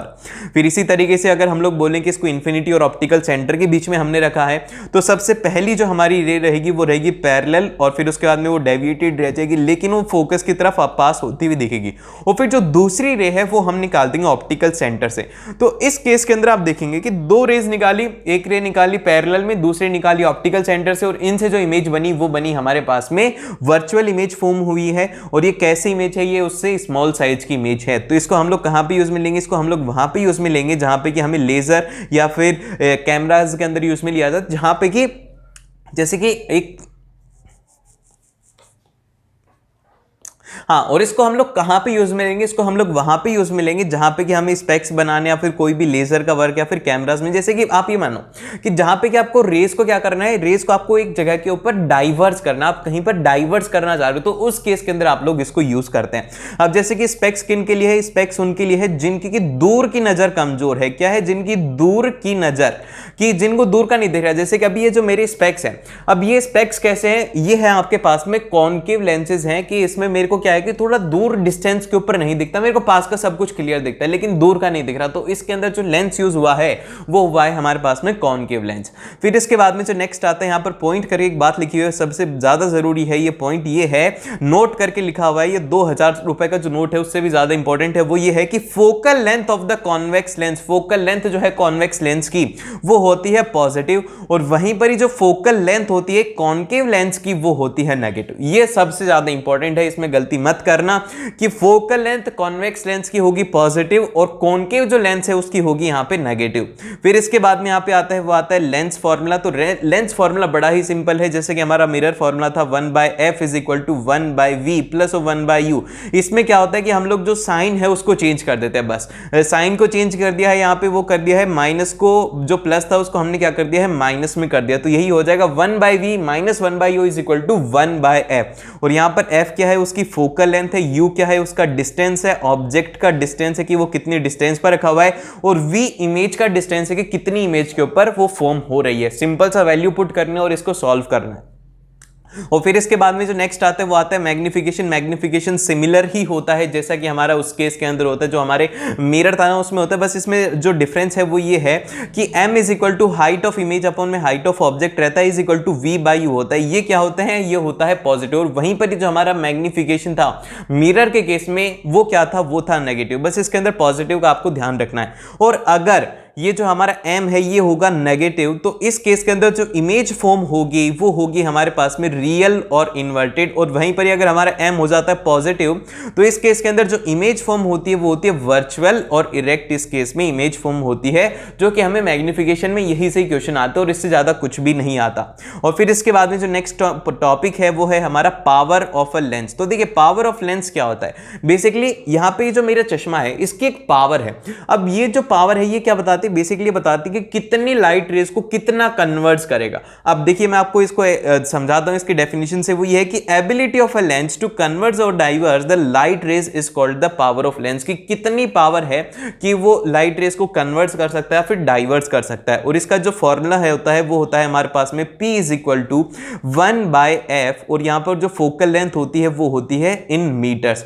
देखिए ये होता है यहाँ पे इसका फॉर्मूला कि 1/4 फोकल लेंथ, जो भी इसकी फोकल लेंथ है उसको अगर मैं इसे डिवाइड करूंगा तो मेरी यहाँ पर जो इसकी फोकल लेंथ है वो मैं निकालता हूं, मेरी जो पावर है वो है 1.25 है मेरे लेंस की पावर। तो यहां पे मेरे को p की वैल्यू गिवन है, अब मेरे को निकालने की मेरी फोकल लेंथ क्या होगी, तो यहां पे मैं लिखूंगा कि 1.25 is equal to 1/4 focal length, और फोकल लेंथ इधर आ जाएगी, focal length is equal to यहां पे आ जाएगा 1 अपॉन में 125 और ये हो जाएगा 100। फिर इसको इससे हम लोग कैंसिल करेंगे, ये आ जाएगा 4 टाइम्स, ये आ जाएगा 5 टाइम्स, तो focal length is equal to आ जाएगी यहां पे 0.8 मीटर। समझ रहे हो, मेरे जो चश्मा की फोकल लेंथ वो है 0.8 मीटर। इस तरीके से आप किसी की भी फोकल लेंथ निकाल सकते हैं किसी भी लेंस की। और फिर इसके बाद में जो नेक्स्ट आता है हमारे पास में वो ये आता है कि ऐसा यूनिट जो होती है वो होती है इसकी डायोप्टर, और एक डायोप्टर जो होता है ना वो होता है 1 मीटर इनवर्स। मीटर की पावर -1 होती है क्योंकि यहां पे देखो 1 अपॉन में फोकल लेंथ है और फोकल लेंथ को मीटर में लेना। एग्जामिनर आपको कंफ्यूज करने के लिए जो फोकल लेंथ है उसको देगा सेंटीमीटर में, और वो चाहेगा कि आपके नंबर कटे, लेकिन आप मेरे से पढ़ रहे हो तो आपके नंबर नहीं कटने वाले। और फिर इसके बाद में जो नेक्स्ट आता है हमारे पास में वो आता है power of a convex lens. Convex lens की जो पावर है वो रहेगी पॉजिटिव। अब ये पॉजिटिव क्यों रहेगी, पॉजिटिव इसलिए रहेगी क्योंकि अभी अभी हम पढ़ के आए हैं कि जो उसकी फोकल लेंथ है वो है पॉजिटिव। अगर ये पॉजिटिव तो उसकी जो पावर है वो भी पॉजिटिव, लेकिन वहीं पर जो कॉन्केव लेंस है, कॉन्केव लेंस के अंदर उसकी फोकल लेंथ होती है नेगेटिव, इसीलिए उसकी जो पावर है वो भी हो जाएगी नेगेटिव। ये बात आपको ध्यान रखना है। और फिर अगर आपके पास में एक या एक से ज्यादा लेंसेज दिए हुए हैं तो इस केस के अंदर आप बोलेंगे कि power is equal to P1 plus P2 plus P3, जितनी भी आपको लेंस दिए हुए हैं सभी को जोड़ देंगे तो आपके पास में आ जाएगी उसकी इक्विवेलेंट पावर। जैसे कि मैंने बोला है कि आपको एक लेंस ये दे दिया, एक लेंस ये दे दिया, एक लेंस ये दे दिया और इनकी पावर निकालो। इसकी है 5 डायोप्टर, एक की है 5 डायोप्टर, दूसरे की है 3 डायोप्टर और चौथे की है 1 डायोप्टर। तो आप बोलोगे कि भैया जो फाइनल पावर रहेगी ना वो आपके पास में रहेगी 9 डायोप्टर। तो आपको सिंपल से इनका एडिशन करना है और कुछ